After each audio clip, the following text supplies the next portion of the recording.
национальной политики и под руководством Министерства образования, науки и молодежной политики Республики Коми уже второй год проводит такую конференцию. Нам радостно, что вы присоединяетесь к нам. Грустно, что вот в таком режиме онлайн, что ситуация с пандемией продолжается. Надеемся, что в будущем мы, собственно, сможем третью конференцию уже будем проводить в очном режиме, что позволит нам общаться вживую, услышать и увидеть вас. Но сегодня, на сегодняшний момент, на вторую республиканскую научно-практическую конференцию поступило свыше 20 работ, это очень радостно. В этом году впервые мы проводим конференцию так вот в двух форматах. Первый формат выступления – это очное выступление онлайн, посредством онлайн. И второй формат – это стендовые доклады.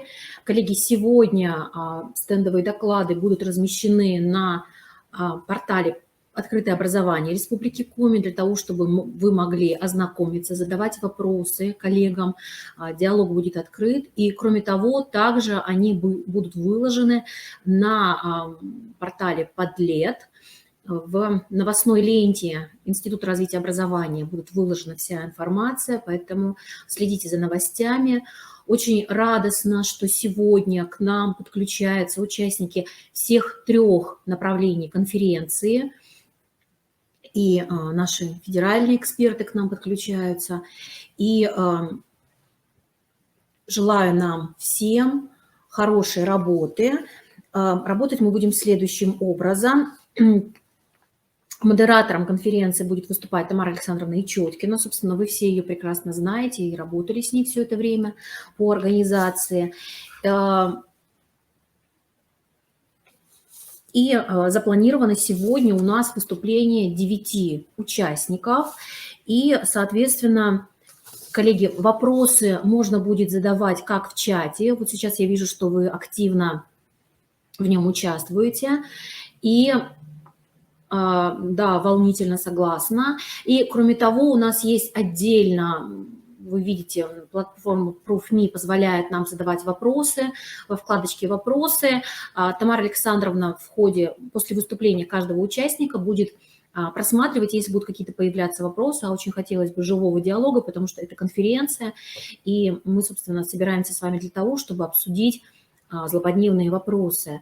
Поэтому будем стараться сразу же подключать выступающих для того, чтобы они могли ответить. Коллеги, если у вас возникнут какие-то вопросы уже после конференции, когда вы проанализируете работы, ну, платформа «Открытое образование» позволит вам это сделать, задавать вопросы, и живое общение посредством чата, либо посредством электронных писем, оно тоже возможно, и оно тоже приветствуется. Поэтому надеюсь, что у нас с вами сложностей никаких не возникнет, и мы будем готовы с вами к работе.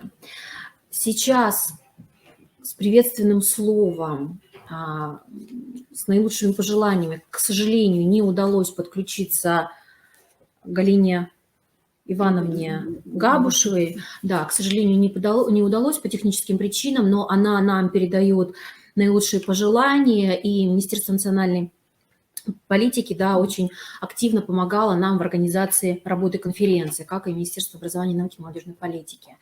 И, кроме того, с приветственным словом к нам обращается архиепископ Сыктывкарский и Коми-Зырянский Петерим.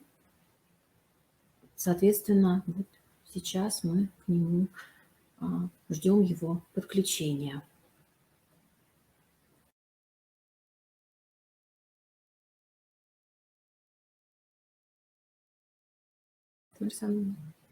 Пару слов ждем, да? Да. Ну, вы понимаете, что тема очень интересна, и наш русский язык, родной русский язык, родная русская литература, корни, духовные корни, конечно же, имеет в языке церковнославянском. А церковнославянский язык до революции он был языком государственным, его изучали во всех учебных заведениях. И, конечно же, эта основа духовная, основа языка, она имела свое продолжение, отражение во всей филологической науке, литературе, искусстве, художественных произведениях. И мы с вами как раз, наверное, отметим это в нескольких докладах наших выступающих, что это очень тема глубокая, действительно важная. И владыка наш, архиепископ Петерим, тоже как раз обратит внимание на вот эти духовные основы. 24 мая мы с вами праздновали праздник равноапостольных Кирилла и Мефодия. Памятник Кириллу и Мефодию находится на Соборной площади нашего кафедрального Свято-Степановского собора. И после божественной литургии 24 мая, воскресный день, был у этого памятника архиепископом проведен торжественный праздничный молебен, возложены цветы, а после этих торжественных мероприятий в звоннице, в зале звонницы был проведен онлайн-концерт, посвященный вот этому торжественному событию. И, конечно же, в ряде программ, передач телевизионных эта тема тоже отмечалась. И вот мы сейчас будем слушать нашего владыку. Дорогие друзья, поздравляю вас с днями славянской письменности и в онлайн-конференции, не просто повисшие в воздухе, но творящие род человеческий, творящие нашу с вами культуру. Для меня очень интересно и знаменательно, что Кирилл и Мефодий, учители славянские, нашли в нашем Крыму. Современное название было Корсун. Нашли там именно первые письмена Библии на русском языке, имеется в виду древнерусском языке. Вот это бы поприще еще изведать, потому как тогда бы не во время Кирилла Мефодия, а с первых веков при Андрее апостоле, это бы как раз просвещение и линия христианизации шла бы от апостольских времен. Поэтому, дорогие, изучайте, дерзайте, и пусть научно-практическая конференция даст новые и новые изыскания.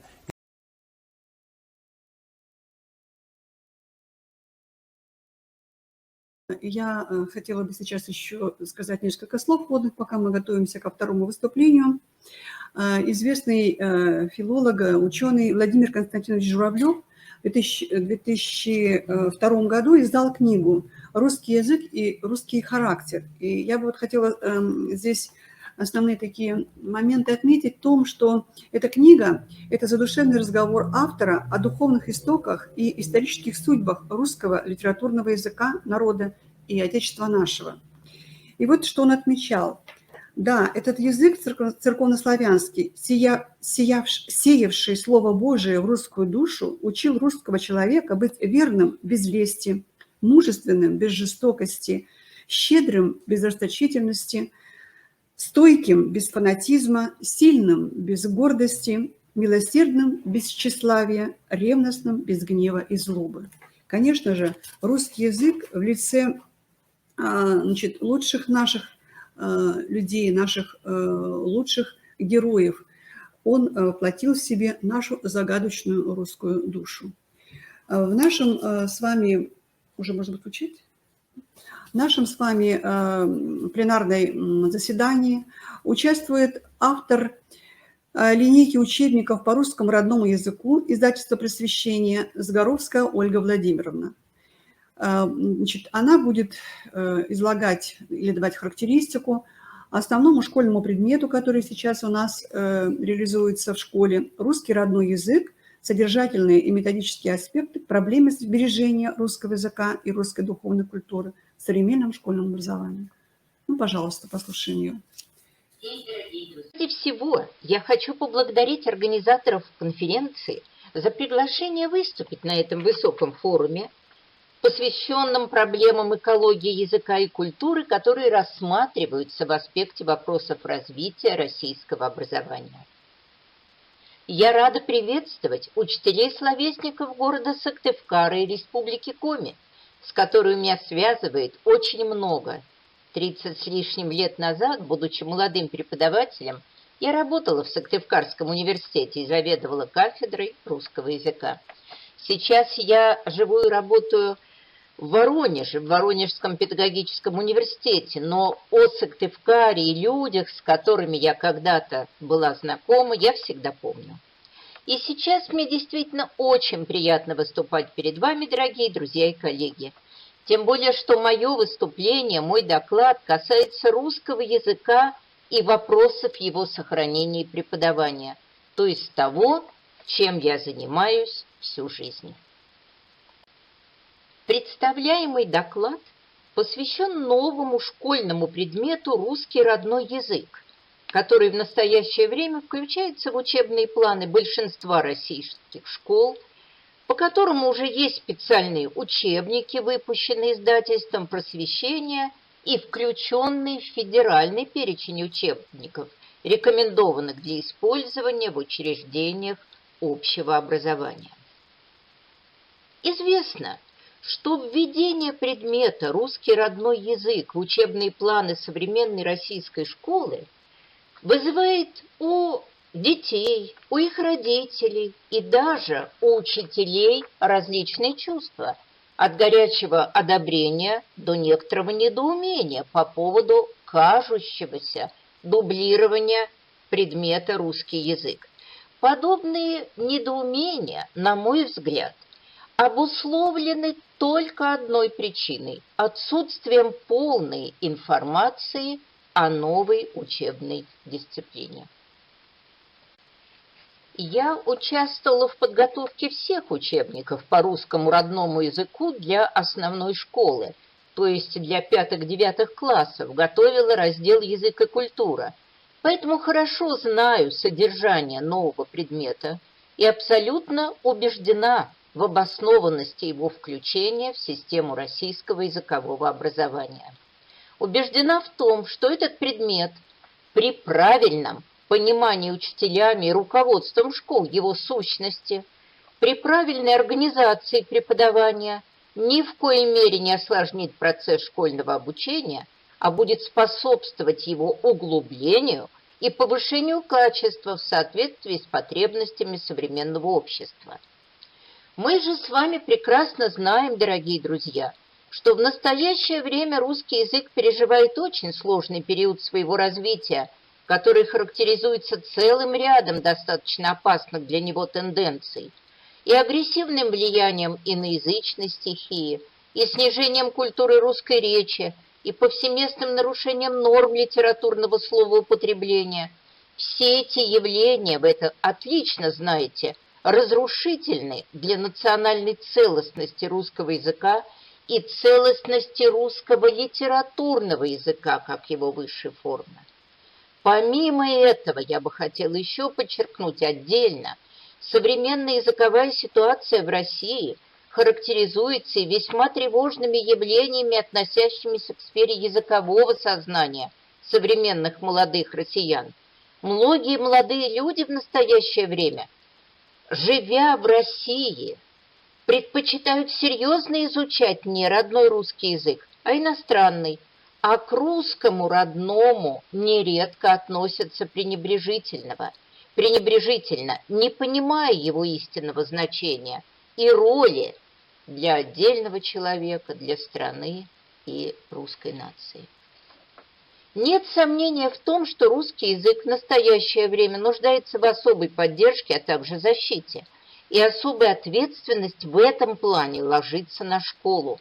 Именно поэтому усиление внимания к русскому родному языку в современной школе и введение в учебные программы наших школ предмета «Русский родной язык» представляется безусловно положительным явлением, своевременным и нужным. И еще, мне кажется, это очень важно, следует говорить о том, что введение предмета «Русский родной язык» представляет собой усиление государственной поддержки русского языка как языка национального и языка государственного. Для того, чтобы правильно организовать обучение школьников по предмету русский родной язык, необходимо четко представлять особенности его содержания, задачи, требования к обучающимся и место в учебных планах образовательных учреждений. Об этом мы сейчас и будем говорить. Итак, первое, что следует четко обозначить. Русский родной язык – это новый учебный предмет.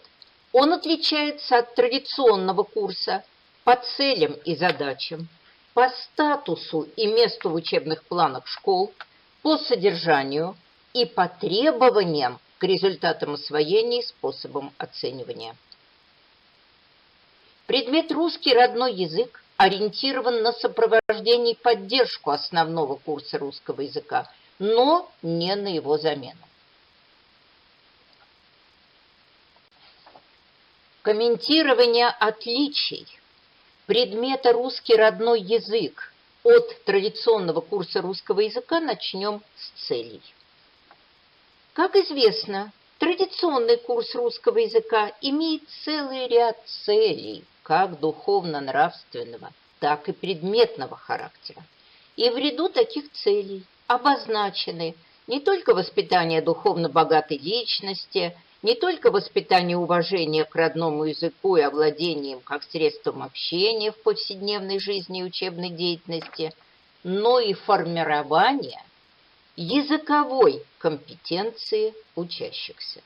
Языковая компетенция, как прекрасно знают все учителя, предполагает овладение знаниями об устройстве системы русского языка, то есть овладение знаниями о языковых единицах, их отношениях, о разных видах анализа, фонетического, морфологического, лексического, синтаксического, овладение знаниями о соединении языковых единиц высказывания, об оформлении письменной речи, овладение правилами орфографии, пунктуации и так далее.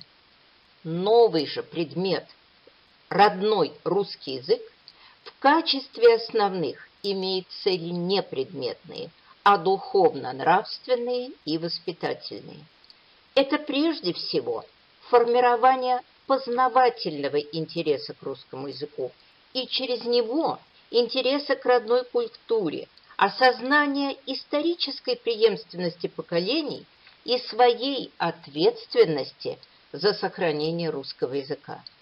То есть предмет русский родной язык ориентирован на изучение русского языка как инструмента познания русской культуры и инструмента приобщения к русской культуре. Он не предусматривает изучение системы русского языка и его единиц. Важнейшими задачами курса «Русский родной язык» являются, прежде всего, задачи приобщения школьников к фактам русской языковой истории в связи с историей русского народа, формирование представления о сходстве и различиях русского и других языков, а также расширение представлений о русской языковой картине мира и о национальном языке как базе нравственно-интеллектуальных, духовных ценностей русского народа. Конечно, следует учитывать, что новый учебный курс «Русский родной язык» ориентирован также и на некоторые общепредметные цели и задачи. Без этого, конечно, невозможно обучение русскому родному языку и овладение русским родным языком. Что я имею в виду? Этот новый курс, конечно, ориентирован также на расширение знаний школьников в области русской речи и культуры русской речи, в области анализа текстов разных функциональных разновидностей русского языка, в области создания собственных текстов разных жанров. Он ориентирован, конечно, и на совершенствование коммуникативных умений школьников, необходимых для свободного владения русским литературным языком. Он ориентирован на развитие проектного и исследовательского мышления учащихся, на приобретение ими практического опыта исследовательской работы по русскому языку И это очень важно, мы об этом чуть позже еще будем говорить. Но в целом названные мной вот сейчас предметные цели являются все-таки дополнительными по отношению к тем основным духовно-нравственным, о которых мы говорили ранее. Различие в целях и задачах предметов русский родной язык и русский язык определяет различия в статусе этих предметов, их месте в учебных планах школы, характере оценивания результатов обучения.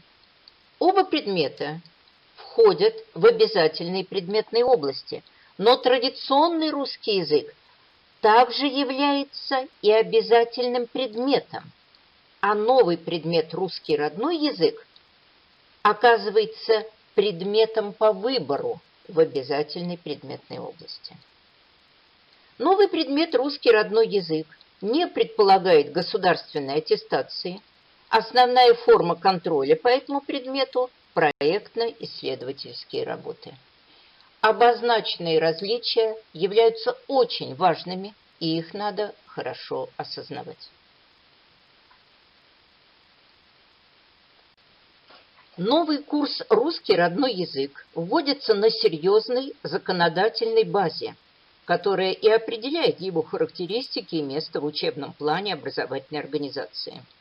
Как известно, в июле 2018 года были внесены изменения в 2 статьи Федерального закона об образовании. Было добавлено, что федеральные государственные стандарты обеспечивают гражданам Российской Федерации получение образования на родных языках и обеспечивает изучение родных языков, в том числе изучение русского языка как родного.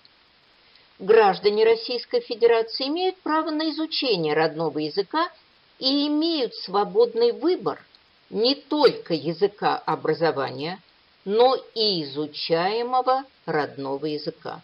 Такой выбор осуществляется по заявлению родителей или законных представителей школьников.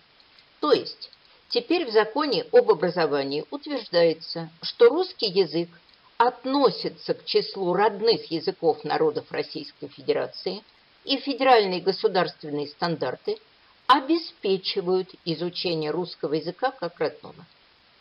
В октябре 2018 года в письме Министерства образования и науки, направленном в регионы, впервые был употреблен термин «русский родной язык», и давались разъяснения о том, что в Российской Федерации есть язык обучения, это русский государственный, и есть родной язык, который определяется самим обучающимся или его родителями, или представителями. Еще в декабре 2018 года Министерство образования Российской Федерации направило в субъекты Российской Федерации рекомендации по использованию Федерального закона об образовании в части изучения родных языков. И в этих рекомендациях утверждалось, что, во-первых, предметные области, в которые входит родной русский язык, являются обязательными для изучения. Во-вторых, недопустимо изучать родной русский язык за счет учебного времени, выделенного на изучение основного предмета русский язык.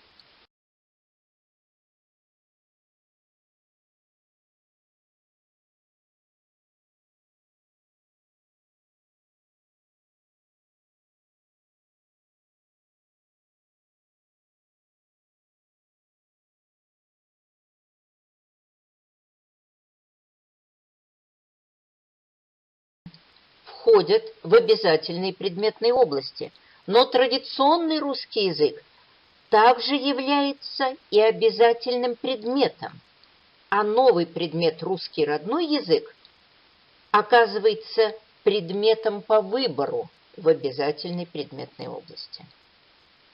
Новый предмет русский родной язык не предполагает государственной аттестации.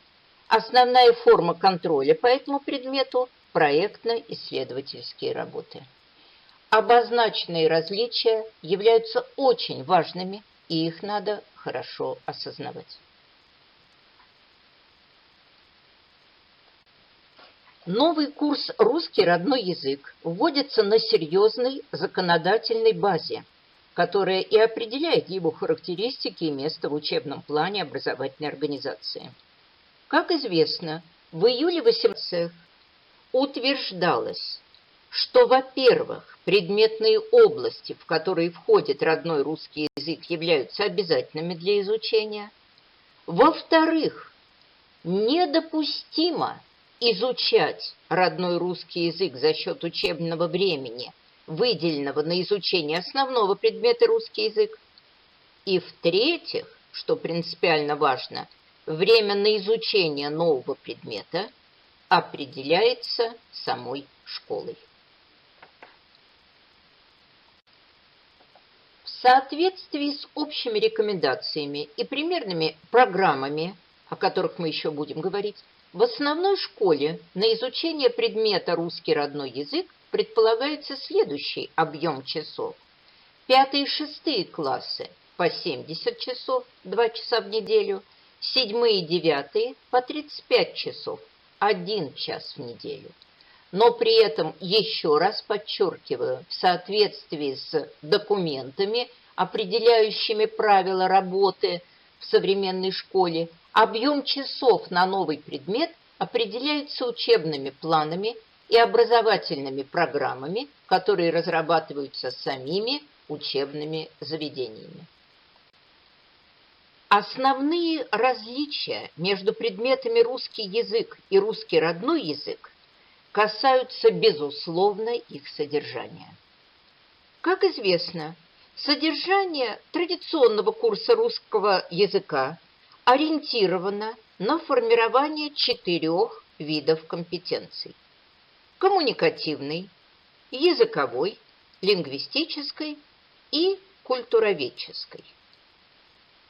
В традиционном курсе русского языка наиболее объемными, представительными, как мы хорошо знаем, являются разделы и темы, связанные с формированием языковой компетенции учащихся.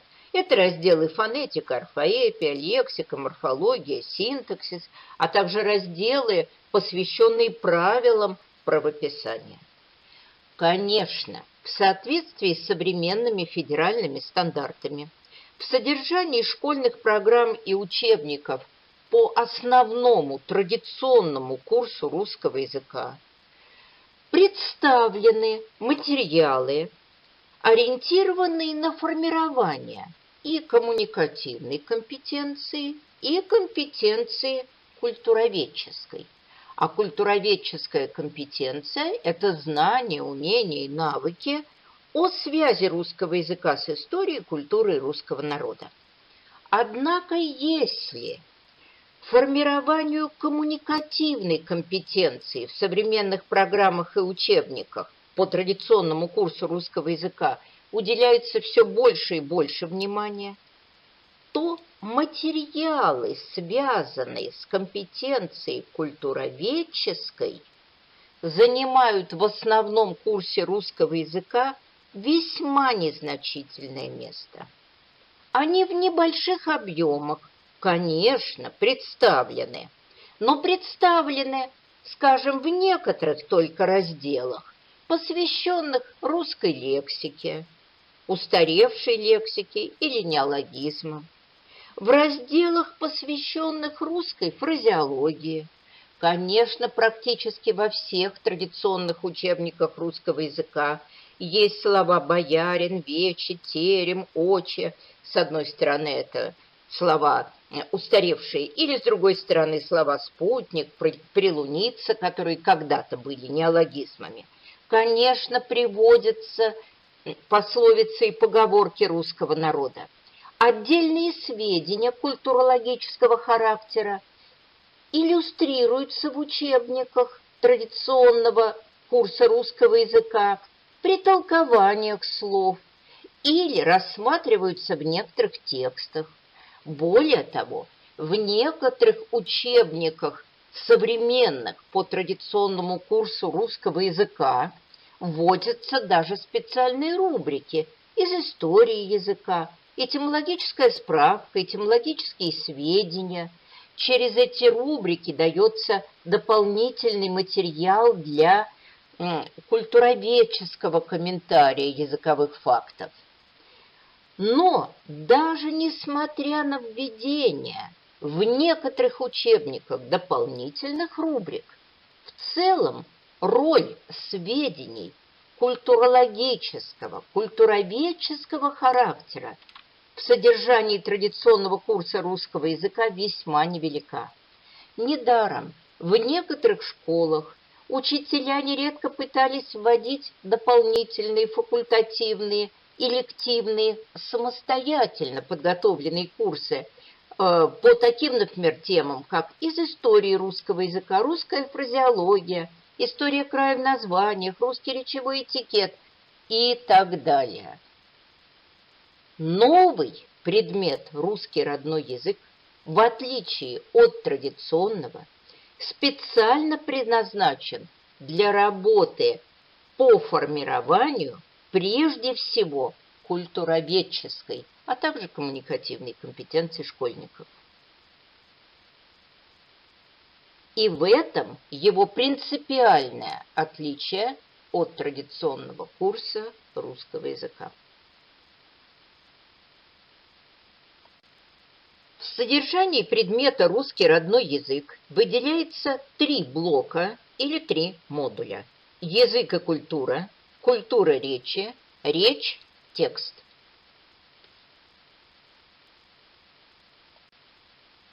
Первый содержательный модуль «Язык и культура» ориентирован на отражение связей русского языка с материальной и духовной культурой и историей русского народа и выявление национально-культурной специфики русского языка в сравнении с другими языками. В этом блоке содержатся теоретические сведения, а также многочисленные задания, направленные, например, на понимание внутренней формы слова, на понимание русских пословиц и поговорок, на осознание национальных особенностей в обозначении окружающего мира, на понимание особенностей русского речевого этикета и его истории, на осознание процессов развития русской лексики, включая заимствования, на понимание тех процессов, которые происходят в русском языке в последние десятилетия, включая процессы, связанные с изменением формы и форм существования русского языка, процессов, связанных с появлением нового вида реческого комментария языковых фактов.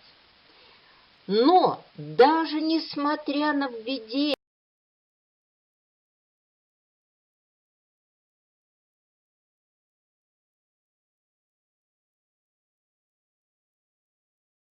выявление национально-культурной специфики русского языка в сравнении с другими языками.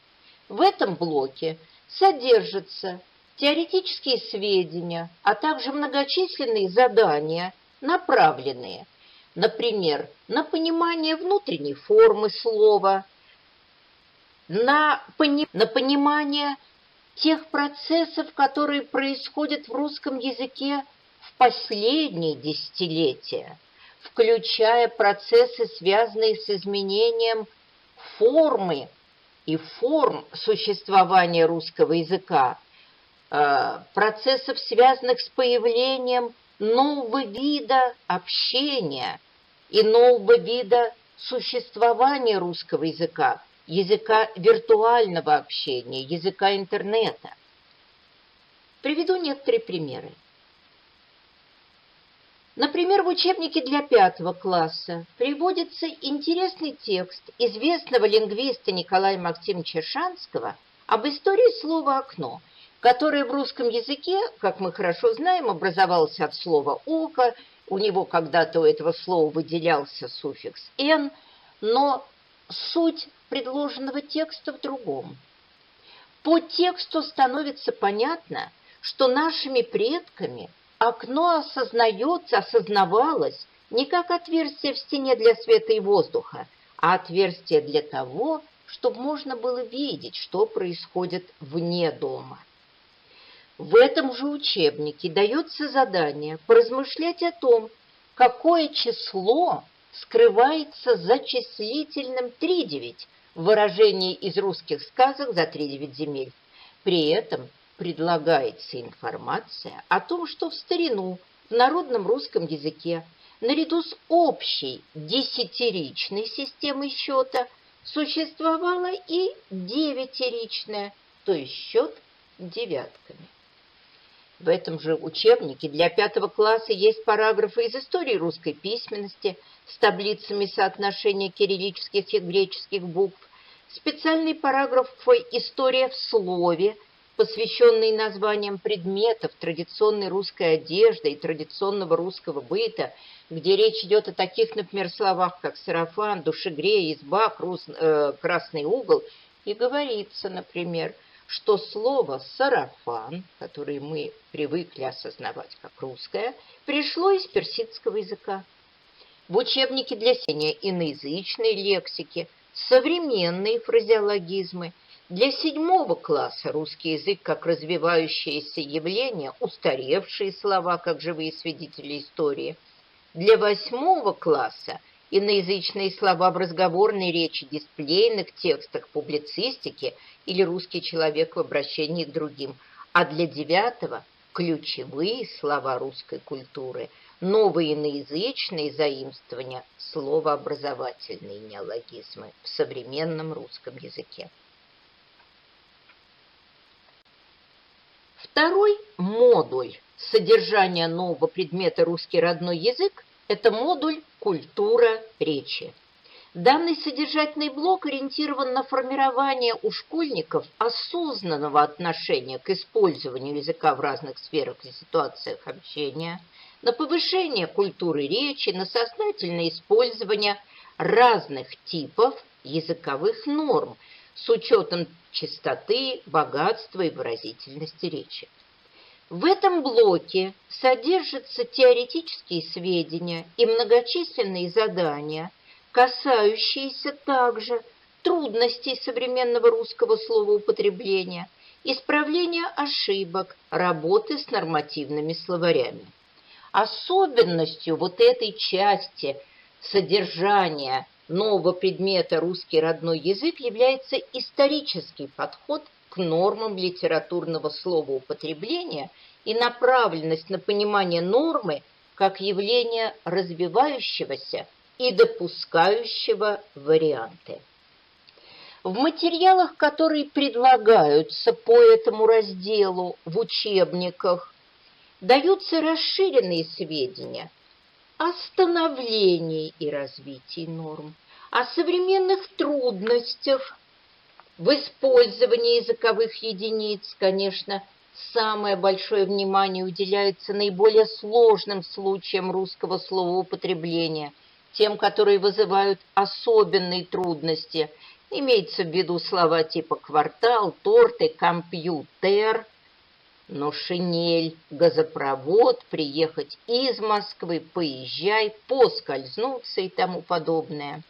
В параграфах, которые соответствуют вот этому разделу культуры речи, приводится также информация о современных нормативных словарях русского языка, что является принципиально важным для современной языковой ситуации, когда мы видим издания самые разные, часто абсолютно некорректные. Приводится информация об изменениях литературных норм. Причем такие сведения даются уже и в учебниках 5 класса, и для учебников 6 класса, и, естественно, и дальше. Например, в учебнике для 8 класса объясняется, почему русское произношение акающее, а не окающее, а также рассматриваются некоторые тенденции развития современного русского произношения. А вот в учебнике 5 класса даются некоторые сведения об изменении норм, на базе сравнительной таблицы с орфоэпическими нормами, отраженными в словарях русского языка середины XX века, и современными. И из этой таблицы, которая предлагается в 5 классе, совершенно очевидно становится, что совсем недавно в русском языке нормативными были только формы сливошный, яблочный и буднишный. А вот в учебнике для 9 класса школьникам, достаточно взрослым, предлагается интереснейший фрагмент из интервью с одним из авторов новейшего академического орфоэпического словаря русского языка. Я имею в виду большой орфоэпический словарь русского языка под редакцией Калинчук. Так вот, фрагмент с одним из авторов этого словаря об изменениях в ударениях русских глаголов. И автор этого интервью высказывает мнение о том, что, возможно, в недалеком будущем глагольная форма «звонит» уже не будет единственно правильной, ведь изменились же нормы в словах «катит», «уж зима катит в глаза», «варит» и «дарит». В настоящее время нормативным произношением является, естественно, катит, варит и дарит. Вот такие тексты информативного характера для размышления также помещаются в учебниках по русскому родному языку. В этих же учебниках, прежде всего в учебнике 9 класса, предлагается материал по правилам сетевого этикета.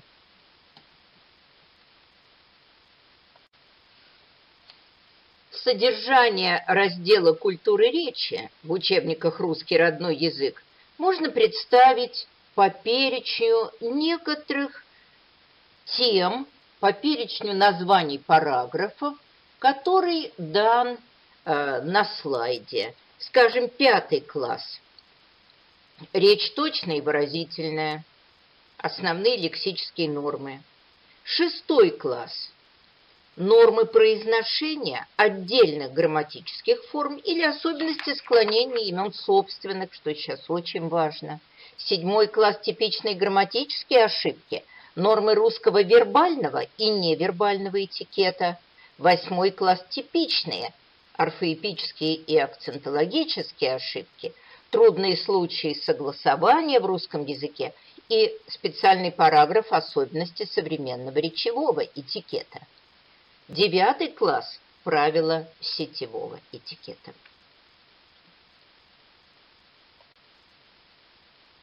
Третий содержательный блок предмета «Русский родной язык» называется «Речь, текст».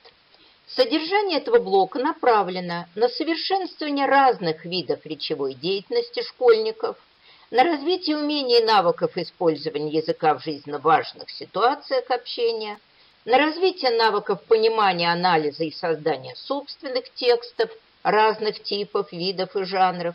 Большое внимание в этом разделе уделяется разным видам слушания и чтения текстов, а также преобразованию их информации.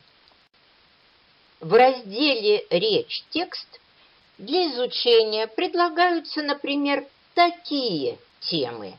5 класс. Разговорная речь, просьба, извинения. Научно-учебный подстиль, план ответа на уроки, план текста. 6 класс. Разговорная речь, рассказ о событии. 7 класс. Текст рекламного объявления, его языковые и структурные особенности. 8 класс. Эффективные приемы слушания, разговорная речь и самопрезентация. А в 9 классе русский язык в интернете или язык художественной литературы, прецедентные тексты.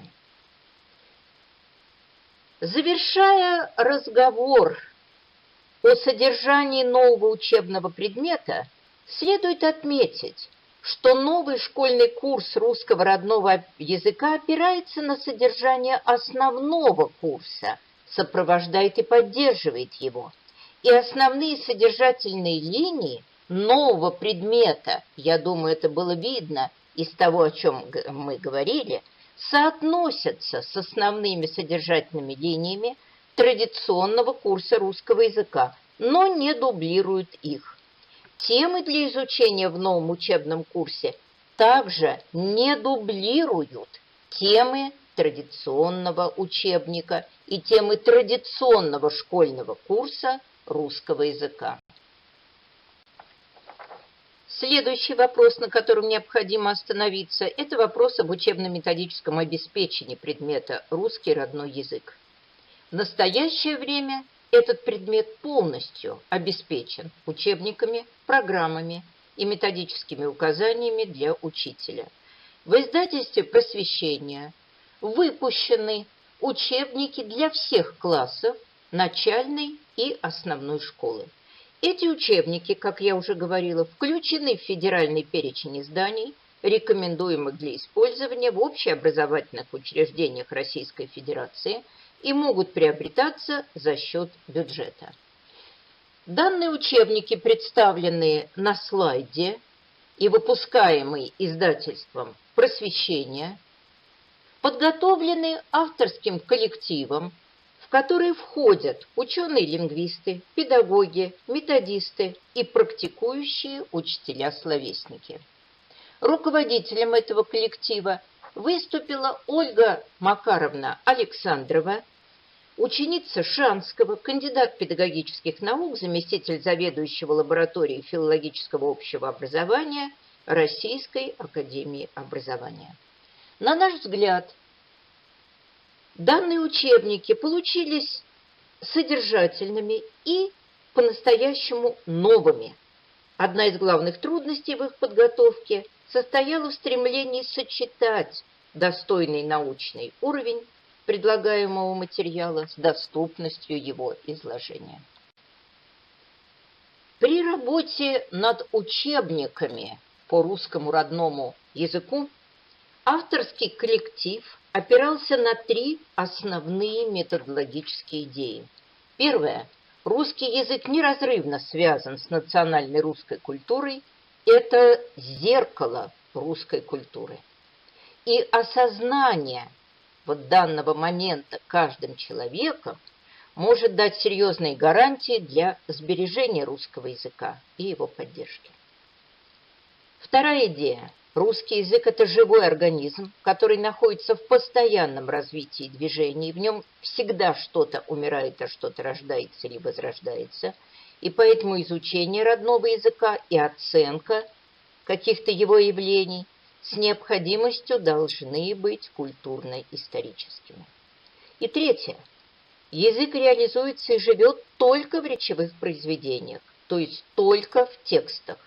Именно поэтому знание родного языка и владение им проявляются прежде всего в уровне культуры родной речи и в умении воспринимать речевые произведения, то есть тексты, а также создавать собственные, соблюдая требования культуры речи и речевого этикета. В соответствии с основными идеями построения учебного курса «Русский родной язык» все параграфы учебников по этой дисциплине построены на текстовой основе, и большая часть заданий также основана на текстах, в том числе научных, художественных, публицистических.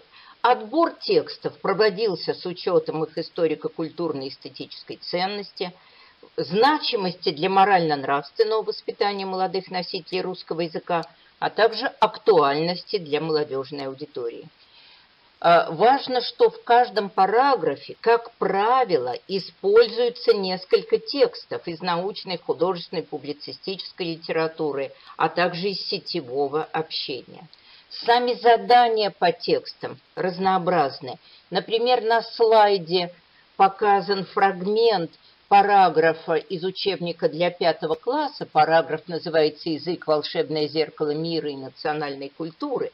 Так вот, первый текст здесь – это текст Шанского из его книги «Лингвистические детективы», и к этому тексту даются задания Сначала бегло прочитайте рассказ из книги Николая Максимовича Шанского, какую историю рассказывает автор. После текста предлагается еще несколько заданий. Внимательно прочитайте текст еще раз, с какой целью автор рассказывает эту лингвистическую историю. Найдите предложение, в котором выражена основная мысль автора, и так далее. Последнее задание по тексту.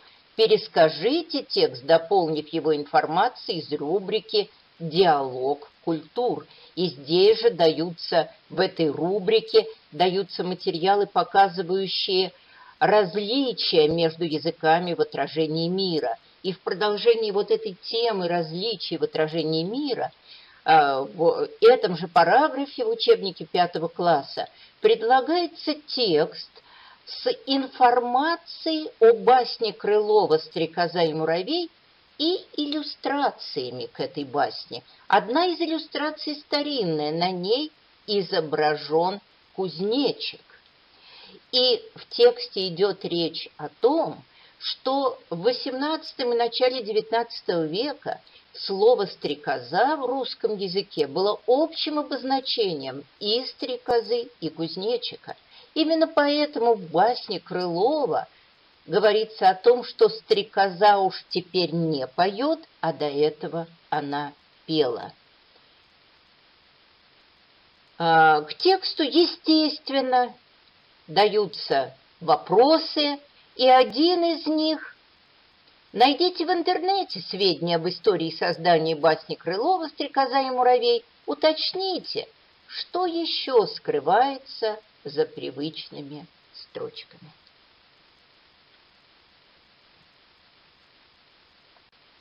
Особенностью построения учебников по русскому родному языку является их четкая структура, предполагающая наблюдения, теоретические сведения, упражнения, творческие задания, в том числе проектные. Теоретические сведения могут предварять задания и наблюдения, могут идти после упражнений, предполагающих какие-то наблюдения и размышления. Вот здесь на слайде помещен фрагмент учебника для 9 класса. Начинается параграф переосмысления значений слов в современном русском языке. Даются некоторые теоретические сведения, предлагаются материалы из истории языка. Далее упражнения на сравнение материалов словарей русского языка советского и новейшего времени и целая серия заданий на анализ семантики значений слов, на объяснение изменений и так далее. На этом же слайде видны еще задания, которые завершают материал предыдущего параграфа. Здесь есть такие задания. Опираясь на проведенное высказывание, напишите сочинение рассуждения о пополнении русского языка словообразовательными неологизмами. Подготовьте проект «Словарный бум в русском языке новейшего периода». Используйте материалы параграфов 6 и 7.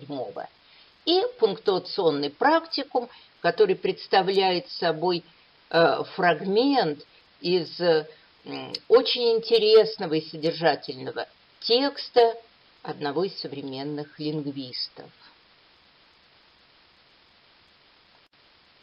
В учебниках широко используется целая система рубрик.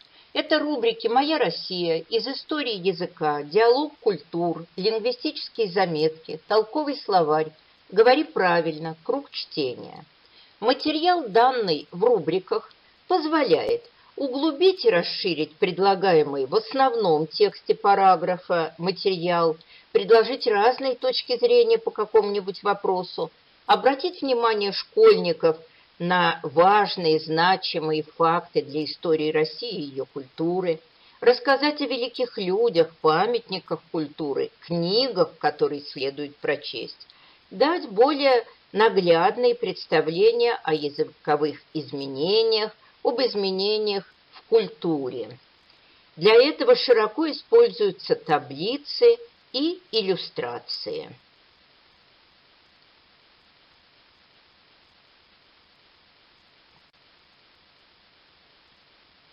примеры организации параграфов, включающих разные рубрики, представлены на слайдах 24, 25, 26.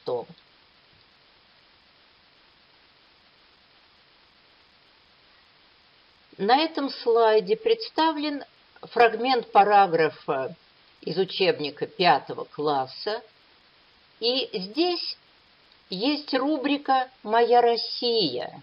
В этой рубрике дается фотография церкви Покрова на Нерли во Владимирской области и задание «Попробуйте объяснить, почему эту церковь называют Лебедь-храм». Предлагается, конечно, и информация об этой церкви. А текст посвящен истории памятника «День народного единства» и предлагается фотография памятника Кузьме Минину и Дмитрию Пожарскому, памятник, который стоит в Нижнем Новгороде.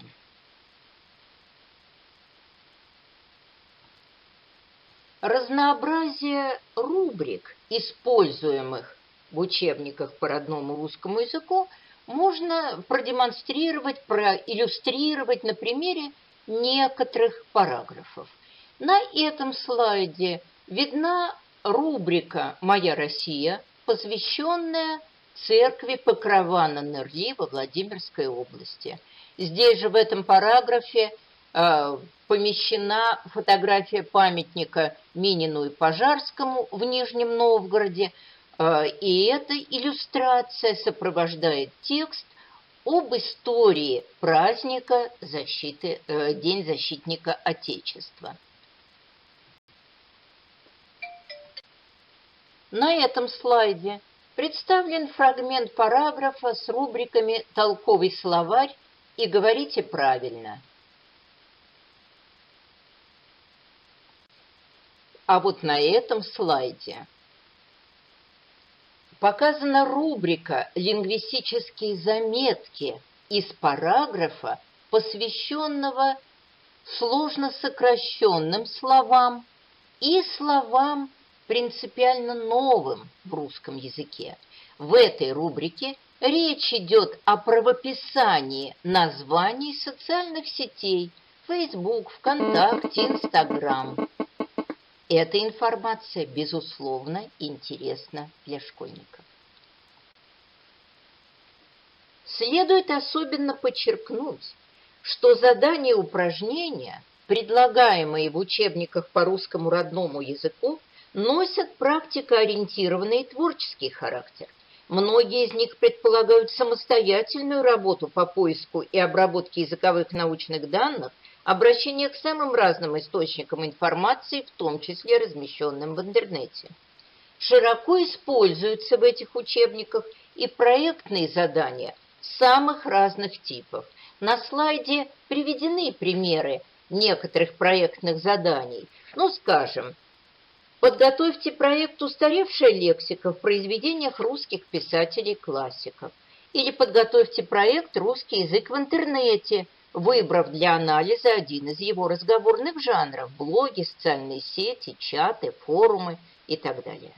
Или вот интересный проект «Новые крылатые слова из современных мультфильмов», «Новые крылатые слова из современной рекламы» и так далее.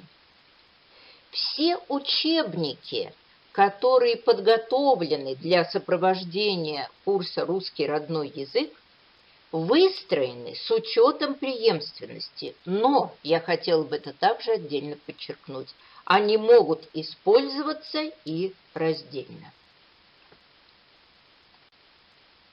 Помимо учебников, новый школьный предмет обеспечен программами и методическими указаниями для учителя. Прежде всего, подготовлены и опубликованы примерные образовательные программы по учебному курсу «Русский родной язык» для начальной и основной школы, которые уже вошли в государственный реестр примерных образовательных программ. Главным учебно-методическим изданием для основной школы в этом ряду является работа Александрова-Гостева-Добротина русский родной язык, примерные рабочие программы, 5-9 классы, учебное пособие для общеобразовательных организаций. Эта работа вышла в Москве в издательстве «Просвещение» в этом 2020 году. В издании «Русский родной язык. Примерные рабочие программы» 5-9 классы, о котором мы сейчас говорили, представлен разный учебно-методический и дидактический материал. Во-первых, в этой книге представлена общая программа учебного предмета «Русский язык» для 5-9 классов. Далее, варианты рабочих программ по русскому языку для каждого класса с примерным тематическим планированием, с примерными темами проектных и исследовательских работ.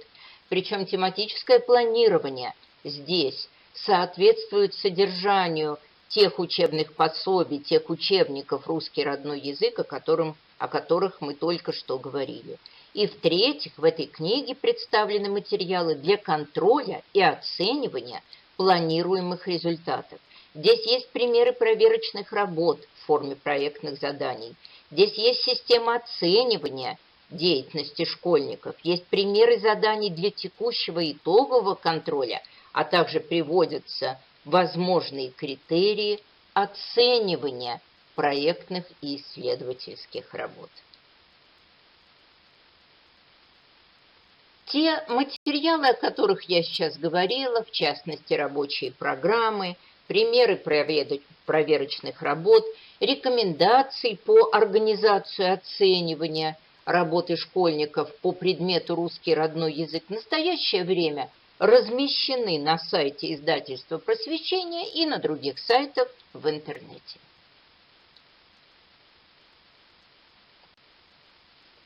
Дорогие друзья, я понимаю, что мое выступление излишне затянулось, но мне казалось важным осветить разные аспекты нового предмета «Родной русский язык». В заключении своего доклада я хотела бы выразить надежду на то, что и новые учебные предметы, учебники, о которых я сегодня говорила, выпущенные издательством «Просвещение», будут интересны и полезны не только школьникам, но и учителям, то есть вам, в вашей трудной и благородной работе образования и воспитания детей, формированию у них любви и уважения к русскому языку, к русской литературе, уважения к русской духовной культуре и духовным традициям русского народа. Ведь именно школа в нашей стране сейчас остается одним из немногих социальных институтов, где забота о поддержке и сохранении русского языка, как хранилище духовной культуры народа, может быть особенно действенной. Я желаю всем вам, дорогие друзья, успехов в вашей работе, в творчестве. Желаю вдохновения, а главное – здоровья. Успехов вам и на сегодняшней конференции. Спасибо за внимание. Всего доброго. До свидания. Уважаемые коллеги, мы прослушали с вами доклад Загоровского Ольги Владимировны. Мы ее благодарим за такой комплексный, содержательный доклад по новому курсу. И я хотела сказать, что я думаю, запись с всем выступлением мы можем предоставить всем нашей конференции, и особенно для руководителей НМО, русского языка и литературы, и они могут взять, прослушать, обсудить в своих заседаниях РМО и на уровне муниципальном, и на уровне школьном, с тем, чтобы все эти рекомендации использовать в своей работе. Вчера, 27 мая, мы на сайте нашем разместили ссылку на лекцию «И нравы, и язык, и старина Цветаева» Макаровой Елены Владимировны. Елена Владимировна в прошлом году принимала участие в первом нашем событии научно-практической конференции «Колумбия языка и культуры». Она является педагогом, доцентом педагогического факультета православного Свято-Тихонского гуманитарного университета города Москвы. И Елена Владимировна проводила здесь серию семинаров, связанных с церковно-славянским языком. И сейчас мы включим начало этой лекции для того, чтобы послушать ее приветствие в адрес участников нашей конференции.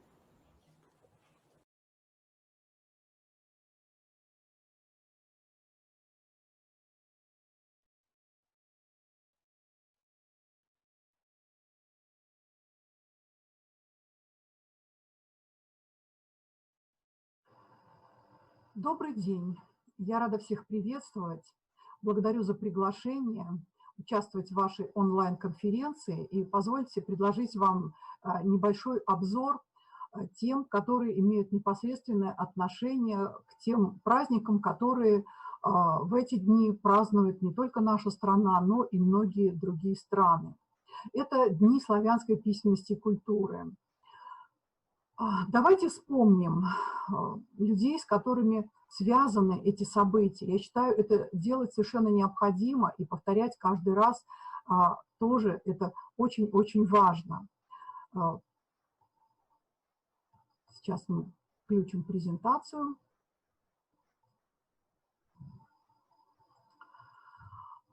Итак, святые создатели славянской азбуки, той удивительной, загадочной азбуки, которую предстоит еще изучать и изучать, и очень много таится неисследованных моментов в ее создании. Так вот, создатели славянской азбуки, святые равноапостольные Кирилл и Мефодий, не нужно забывать об этом, принадлежали к самой развитой за все время существования нашего мира цивилизации, к византийской цивилизации. Это люди были глубоко укорененные в вере, очень хорошо знавшие различные языки, свободно ими владевшие и горевшие желанием помогать другим осваивать удивительные знания, без которых невозможно счастливое существование человека. Родились они в Греции. И вот мне хочется, чтобы мы сейчас с вами вместе посмотрели карту, увидели, где на карте находится их родной город, который греки называют Фессалоники. Мы немножечко по-другому его называем. И вот перед нами современный вид этого города, Белая башня, являющаяся символом этого города. И нам известно, что младший брат, который с детства был действительно удивительным ребенком, как мы скажем сейчас, вундеркиндом, очень способный был к изучению всевозможных языков, получению знаний, продолжил свое обучение вместе с императором, будущим императором Михаилом Византийским. Поэтому, конечно, то, что он смог впитать в качестве получаемых знаний, безусловно, принадлежало к самому-самому высокому уровню образования. И мне хотелось бы с вами заглянуть еще в удивительный город Венецию, потому что когда год назад я была у вас на днях празднования Дней славянской письменности и культуры, мои слушатели, с которыми я с удовольствием встречалась, рассказали мне, что Венеция построена на сваях из деревьев, которые доставлены были в Италию как раз с ваших земель, которые славятся лесами. И вот Венеция стоит. Для нас, конечно, это большая гордость. И я обещала своим слушателям, что каждый раз, когда я буду читать об этом лекцию, рассказывать и студентам, и преподавателям, с которыми я встречаюсь, об этом удивительном факте. Так что я хочу сказать, что это уже было сделано мной и не один раз. Но давайте теперь заглянем в Рим. Именно благодаря Риму, вот Рим был той очень важной точкой в истории появления славянской письменности, потому что именно Папа Римский утвердил славянскую азбуку. И вот один интересный факт, он не только утвердил ее, но и повелел в славном городе Риме отслужить богослужение на языке, на славянском языке, к которому была уже приобщена и письменность, которой он до этого не обладал. Заглянем мы и совсем недалеко от Колизея, который мы сейчас видели, в базилику Климента Римского. О Клименте Римском, конечно, говорить можно очень много, но сейчас мы только полюбуемся золотыми мозаиками этого удивительного сооружения и спустимся в крипт. В крипт, где покоятся мощи святого равноапостольного Константина, которого именовали при жизни философом за его необыкновенную мудрость, отличавшую его от многих-многих людей того времени. И давайте, конечно же, побываем и в городе Велиграде, на территории Чехии, откуда, собственно, и происходили все события, связанные с появлением славянской письменности. И в этом городе старший брат Мефодий тоже отошел в мир иной. Вот давайте посмотрим на него с высоты птичьего полета. И перейдем уже к к нашей теме. Перед нами 3 азбуки. Первая – это греческая. Не будь удивительного греческого языка и греческой азбуки, наверное, не появилось бы никогда то, что сейчас именуется славянской азбукой. Но перед нами 2 изображения – глаголица и кириллица. Всматриваясь в них, мы, конечно же, перейдем сейчас к тому, что произошло на вашей земле в 1372 году. Вот мы видим, да, что славянская азбука была создана в IX веке, в 863 году. И вот практически 500 лет спустя происходит удивительное совершенно событие в истории письменности всего мира. Это появление древнепермской письменности или зырянской азбуки, которая, давайте мы тоже посмотрим на нее, вобрала в себя графические черты и кириллицы, и глаголицы, и еще ряда других азбук, что говорит о том, что Стефан Пермский действительно достойнейший наследник, продолжатель дела Кирилла и Мефодия, потому что только человек, хорошо осведомленный в многих письменностях, мог создать такое удивительное творение. Какое же значение для нас с вами играет этот удивительный акт? Дело в том, что Кирилл и Мефодий, являясь людьми действительно принадлежащими к элите цивилизации того времени, создавая свою азбуку, имели в виду самый высокий уровень образования. Вот давайте вслушаемся в их имена. Святой Кирилл. Кирилл в переводе на современный язык означает солнце, то есть это то, что нас освещает. Святой Мефодий. Но Мефодий, если кто-то из вас бывал в славянских странах, наверное, уже мог сталкиваться с тем, что многие славяне Мефодия называют метод.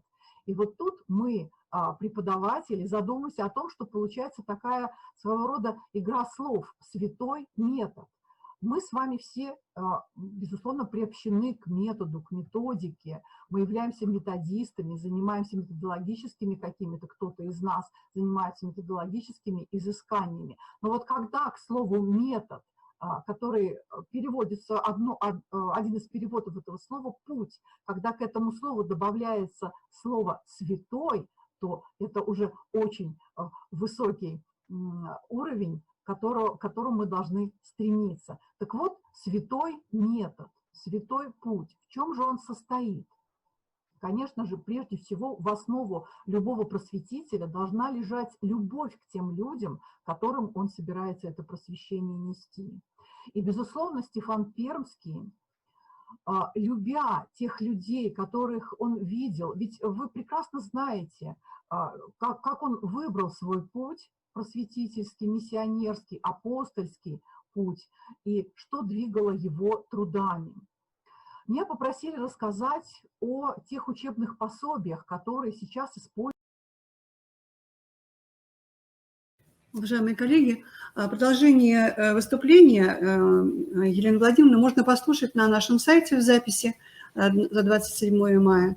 И я сейчас бы хотела перейти уже непосредственно к выступающим нашим коллегам, учителям русского языка и литературы, которые подготовили свои интересные доклады и которые готовы делиться опытом преподавания родного русского языка, родной русской литературы. Но прежде чем перейти к методике, мне бы хотелось еще остановиться на тех вопросах, которые как раз являются такими концептуальными вопросами. Русская культура как основа национальной самоидентификации. Такой темой перед нами выступит Мищенко Нина Михайловна. Она, все вы ее хорошо знаете, заслуженный наш работник Института развития образования, заместитель председателя Общества православных педагогов имени святителя Стефана Пермского, член Совета Коми-регионального общественного движения по возрождению национально-культурной жизни русского народа «Русский мир». Нина Михайловна, мы вас слушаем. Появилась она? Нет? Слышно, да? Появилась? Мгм. Надо ей звонить? Нет, не Русская культура как основа национальной самоидентификации. Дорогие коллеги, приветствую вас, всех участников конференции, и поздравляю с прошедшим праздником Днем памяти святых равноапостольных Кирилла и Мефодия. И с удовлетворением отмечаю, что Институт развития образования сохраняет традиции духовно-нравственного образования и отмечает День славянской письменности и культуры проведением вот данной онлайн-конференции и, наверное, другими мероприятиями. Поздравляю также всех с праздником Вознесения Господня, который мы сегодня отмечаем. И хотелось бы мне еще вспомнить прошлое. Дело в том, что первым начал праздновать в Республике Коми День славянской письменности и культуры именно Институт развития образования. В 2000 году первые были публичные празднования совместно с Домом православной культуры и с общественным движением «Россия православная». Переходим к теме. Тема, обозначенная в докладе, лет 10 назад была в КРИРО предметом большой конференции. Эта тема остается и сейчас актуальной, исключительно сложной и неоднозначной. Докладчик не претендует на ее полное и всестороннее освещение. Мы остановимся на некоторых наиболее важных, на наш взгляд, вопросах. Что такое самоидентификация? Это легко можно понять по представленной на слайде схеме. В каждой культуре и в культуре любого человека есть главная, доминанта, вот вы видите в центре ее на схеме, и второстепенная, на периферии. Идентифицировать себя как носителя, например, русской культуры может только первый субъект, потому что доминанта русской культуры и его личная доминанта совпадают. У второго субъекта совпадает второстепенное, но доминанта другая. Доминанта же русской культуры, что такое доминанта русской культуры? Это духовно-нравственные ценности, которые часто обозначаются в соответствующей литературе словом «русскость». Нужна ли национальная самоидентификация людям, русскому народу, нашим детям? Да, нужна, скажем без обиняков. Самым убедительным доказательством этого является победа нашего народа в Великой Отечественной войне, 75-летие которой мы отмечали недавно. Родина, Россия, Русь, русская земля – все эти исторические названия свидетельствуют о том, что большинство людей, проживающих на ее территории, отождествляют или, говоря другими словами, идентифицируют себя русскими. Самоидентификация – это узнавание. Идентифицировать, установить полное совпадение, соответствие одного предмета или явления другому. Самоидентификация включает в себя самосознание, самопознание, самоосознание, самооценку, самоопределение, а это также важнейшая составляющая воспитательного процесса, имеющая отношение к самовоспитанию в первую очередь. К сожалению, современная педагогика как-то подзабыла о самовоспитании. Надо бы нам к этому вопросу вернуться. А самоидентификация в культуре – главный путь обретения соборности, единства. Творческая активность народа выражается в созидании культурной доминанты. Производство базисных целей, ценностей, смыслов жизни и определяет одно из важнейших качеств русскости – пассионарность. В трудах русских и зарубежных ученых конца XIX – начала XX веков по данной проблеме язык и культура определены скрепляющими звеньями нации. Самоидентификация русского народа и характеристика культурной доминанты русской цивилизации – основные вопросы многих работ русского философа Ивана Ильина. Русскость для него – основное наполнение культурной доминанты. Как обстоят дела в нашей современной жизни с наполнением доминанты русскости? Это тема отдельного разговора, я не останавливаюсь. Я просто приведу 4 строчки из стихотворения современного русского поэта Виталия Никулика. Печально, что культура наших предков сегодняшней России не нужна. Та подлинная русскость нынче редкость, а ведь она от Бога нам дана. Национальное самосознание является главной чертой любого характера. Оно сложилось у русского народа, оно сложилось у русского народа к XIX веку. Прошло испытание в огне Отечественной войны 1812 года и сформировало направление развития России и русской культуры более чем на 120 лет. Национальная самоидентификация определяет место человека в обществе, его строй жизни, ценности, формирует одно из главных качеств личности – патриотизм. Это качество народа является гарантом суверенитета и национальной безопасности России как государства и залогом самоуважения и достоинства отдельной личности. Об этом замечательно сказал наш великий поэт. Самостояние человека – залог величия его. Что такое культура? Как она связана с проблемой национальной самоидентификации и образованием? Мы остановимся на традиционном для России понятии. Кирилло-Мефодиевская летопись определяет культуру как возделывание, воспитание. Таким образом, русская культура становится и средством, и целью воспитания. Личность человека формируется в пространстве культуры, а потом эта личность вносит, а может быть и не вносит, бывает даже и разрушает, но все-таки мы будем говорить, вносит вклад в развитие культурной доминанты. Развитие и изучение русской культуры не означает ущемление культур других народов, проживающих на территории России. Западный мир привык называть всех граждан России русскими, даже если они этнически русскими не являются. В этом есть рациональное зерно. Эти народы принадлежат не только своей этнокультуре, но и русской тоже. В этом случае происходит процесс взаимопроникновения и взаимообогащения культур. Мы выходим на такое очень важное понятие культурной коммуникации, как диалог культур. Республика Коми – ярчайший пример такому явлению. Уважаемые коллеги, учителя, кому необходимы методические материалы вот в этом направлении, пожалуйста, обращайтесь, я могу поделиться. Под культурой также понимается обозначение уровня совершенства того или иного умения. Мы можем дополнить также уровня совершенства российского образования и личности гражданина. Культура и образование теснейшим образом связаны друг с другом. Об этом говорит этимология данного слова. В современном обществе достаточно часто поднимались вопросы, в том числе и президентом Российской Федерации, связанные с развитием культуры и национальными отношениями, национальной идеей и этнокультурным образованием.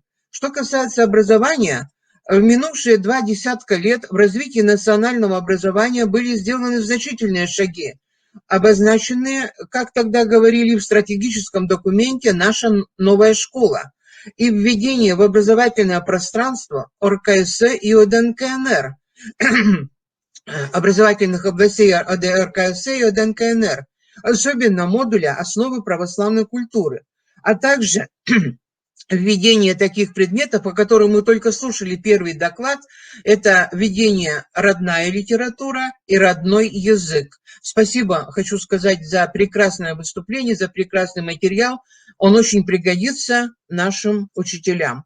К сожалению, второй курс ОДНКНР, в отличие от первого, не был организован, подготовлен федеральным центром, отдан регионам по принципу «кто во что горазд», что обрекло хорошую идею, в общем-то, на поражение.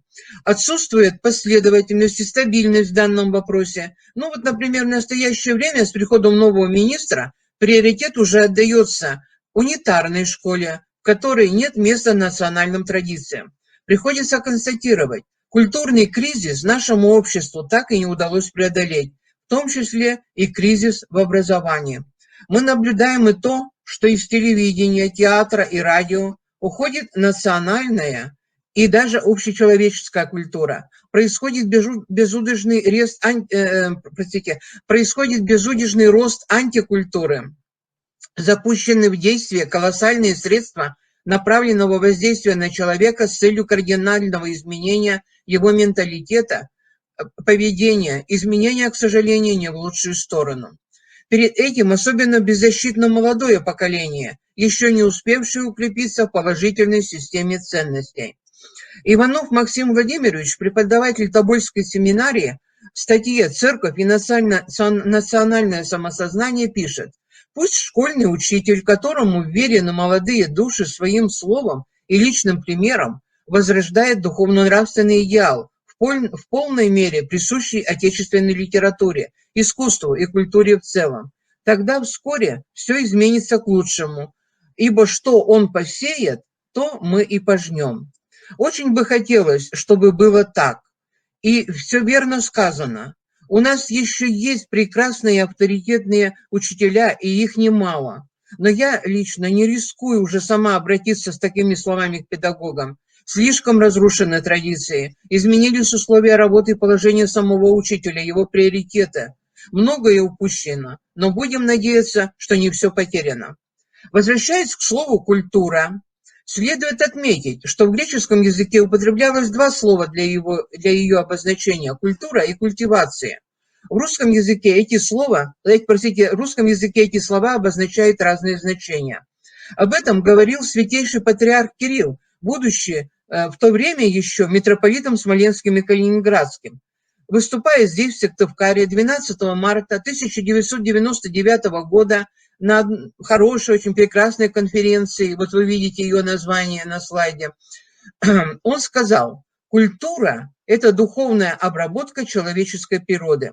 Святейший очень емко и точно определил то, что особенно свойственно именно русской культуре, ее традиционному пониманию. Об этом также писал полвека назад Иван Ильин в статье «Сущность и своеобразие русской культуры». Культура есть живое, духовное, творческое содержание, дорога наверх к святыне, к совершенству человека. Православие есть культурообразующая религия России. Русский – понятие не столько этническое, сколько соборное. Оно изначально является не существительным, как все другие обозначения народов, а прилагательным. А прилагательные обозначают качество, признак, принадлежность.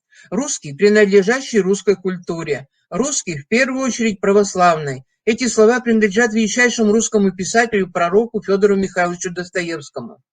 Православная вера изменила национальное самосознание народа, привнеся в него возвышенный христианский нравственный идеал и любовь к земному отечеству, к своему народу, видя в этом один из реальных путей осуществления заповеди Божьей о любви к ближнему.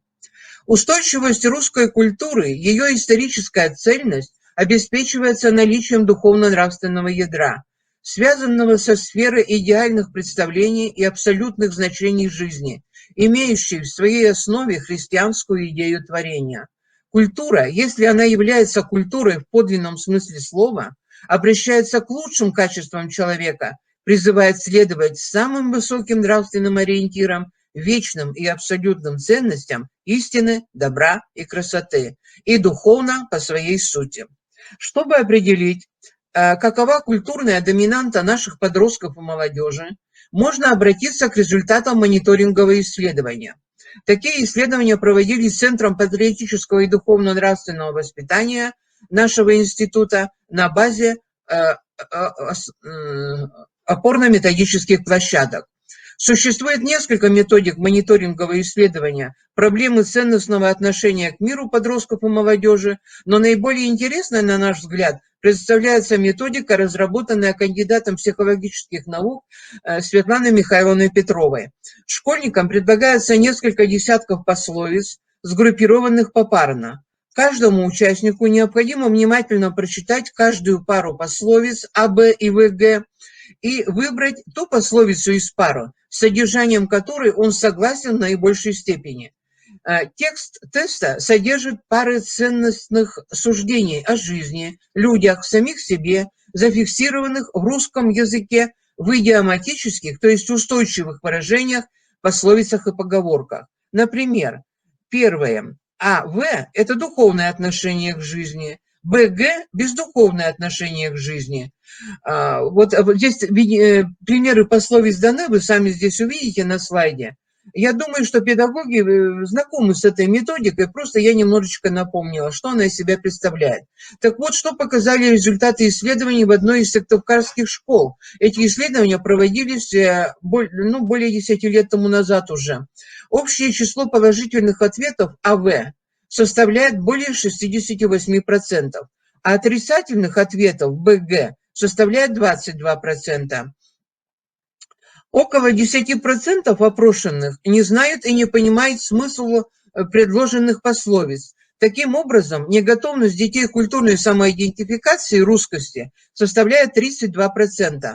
Возможно, в какой-то степени на результат повлияло и то, что в классах были дети, для которых русский язык не был родным, но таких детей незначительное количество.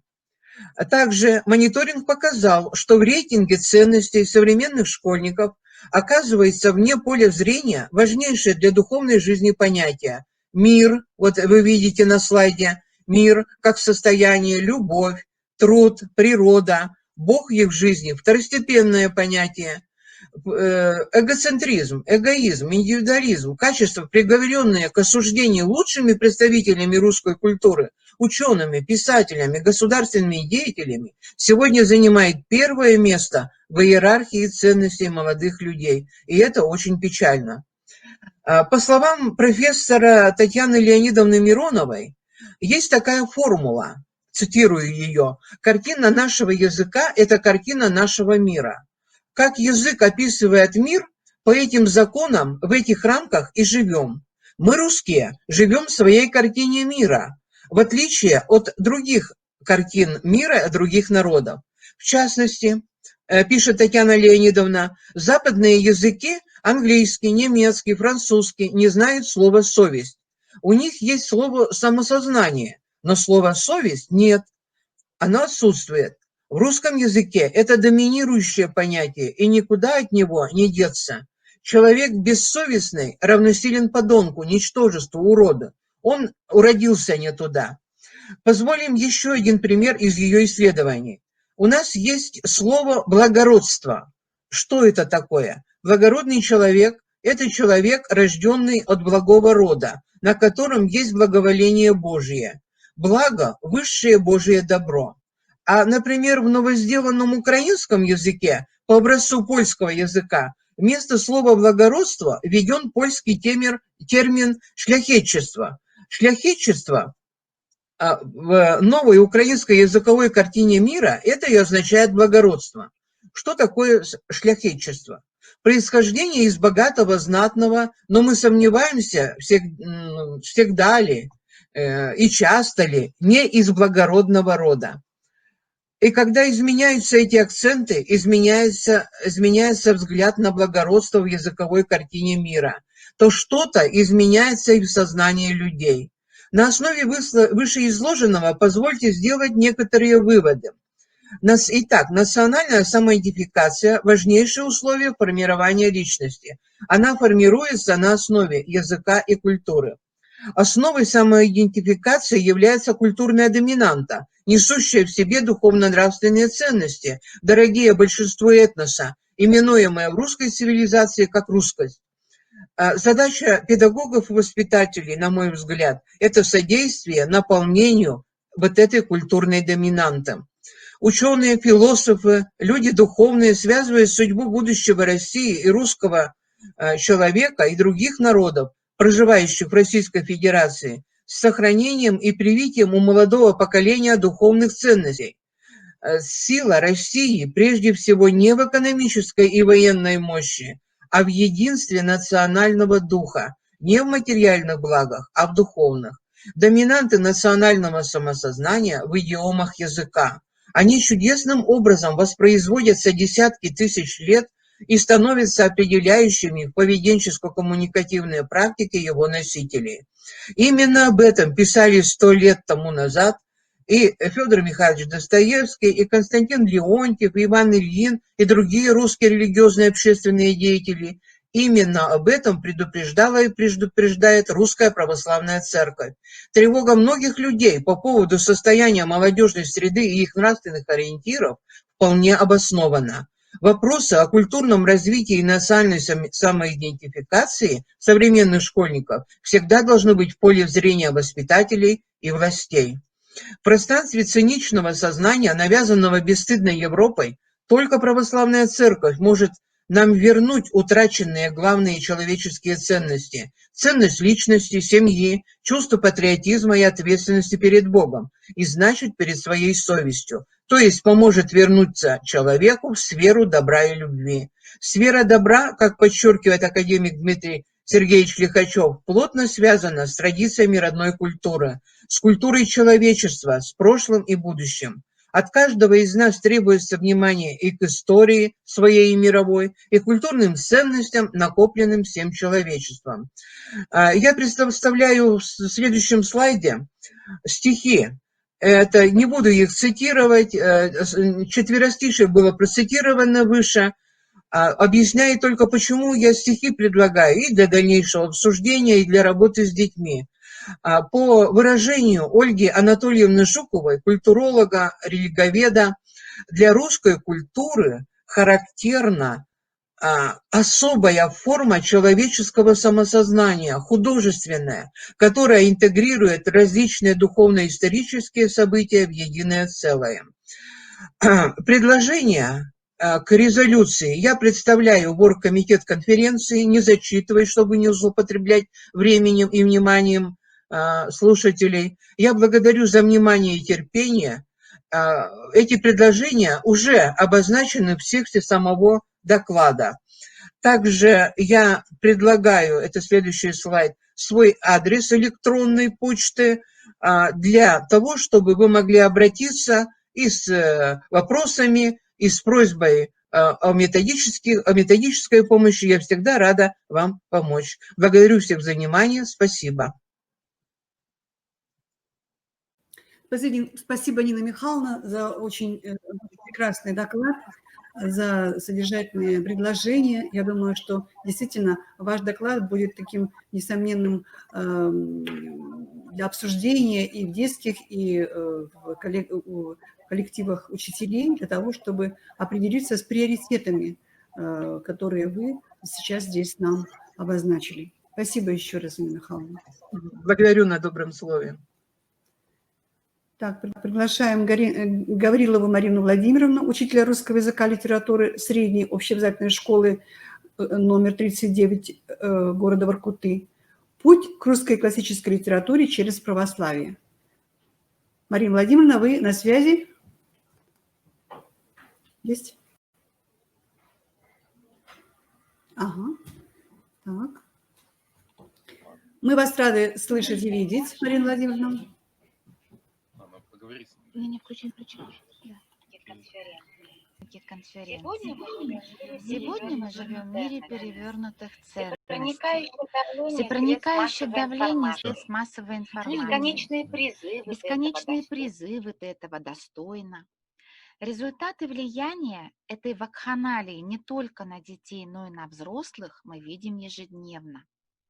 Разве могли мы себе представить, что в нашей стране произойдет осквернение вечного огня и акции «Бессмертный полк»? И сегодня в этой опасной ситуации, как никогда или как всегда, велика роль учителя литературы. Именно русская литература может стать противоядием пошлости и нравственному уродству. Почему литература? Именно в русской классической литературе есть правильная система координат, на которую мы и должны настроить наших детей. Сила русской литературы в ее духовных истоках, а духовные истоки русской литературы в православии. Крещение Руси сыграло решающую роль в формировании русской словесности и культуры. Вся русская классика связана с Библией, опирается на ее истины, нравственные ценности. В Нагорной проповеди мы, по мнению доктора богословия Михаила Дунаева, и находим опору для осмысления русской литературы. Не собирайте себе сокровищ на земле, где моль и ржа истребляют, и где воры подкопывают и крадут. Но собирайте себе сокровища на небе, где ни моль, ни ржа не истребляют, и где воры не подкопывают и не крадут. Вот та незыблемая система координат, четко разводящая понятие добра и зла. Когда рассматриваешь литературное произведение через евангельские истины, многое становится понятным, встает на свои места. Для меня это понимание началось с курсов Нины Михайловны Мищенко по духовно-нравственному образованию и воспитанию.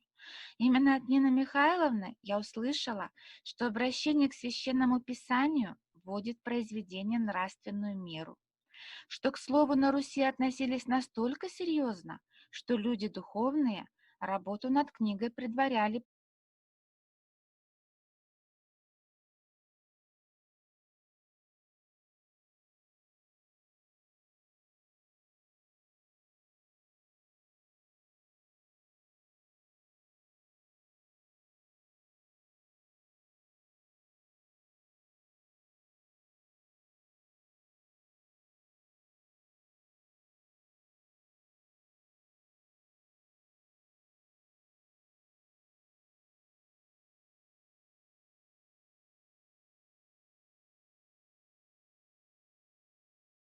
преподавателю за то, что она открыла нам книгу Валентина Непомнящего «Да ведают потомки православных. Пушкин. Россия. Мы». Книга открыла такие глубины, о которых я и не подозревала. Мне немного стыдно признаться, но я не могла до конца понять, что ж такого страшного увидела в комнате Онегина, что после этого для бедной Тани все были жребий равны. Непомнящий говорит о том, что Татьяна смогла понять об Онегине то, что он сам о себе не понимал. Онегин живет не свою жизнь, а жизнь, навязанную ему, чуждую ему, хотя с детства привычную. В православной России многовековой традицией было превосходство духовного над материальным. А то миропонимание, которое формировалось в Западной Европе, породило тип человека-потребителя. И вот это западное миропонимание, пересаженное на почву православной России, и дало во многих человеческих душах такие уродливые всходы. То есть Онегин – русский человек, и душа у него русская. Русской православной душе всегда необходимы высокие цели и смыслы жизни. Но воспитание герой получил западное. Что мы видим в итоге? У Онегина есть все материальные условия для счастливой жизни потребителя.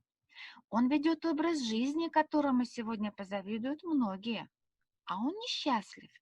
И самое страшное в том, что он не понимает, почему. Он не понимает, что русской душе его нужно совсем другое. А Татьяна, читая в кабинете Онегина книги, которые хранили черты его карандаша, отметку резкую ногтей, видит в них то, о чем говорит нам автор романа.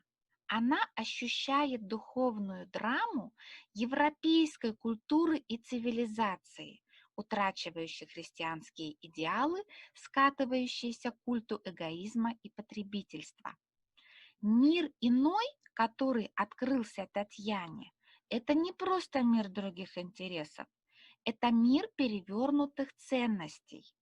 И хотя Татьяна по-прежнему верит, что они предназначены друг другу, между ними непроходимая стена.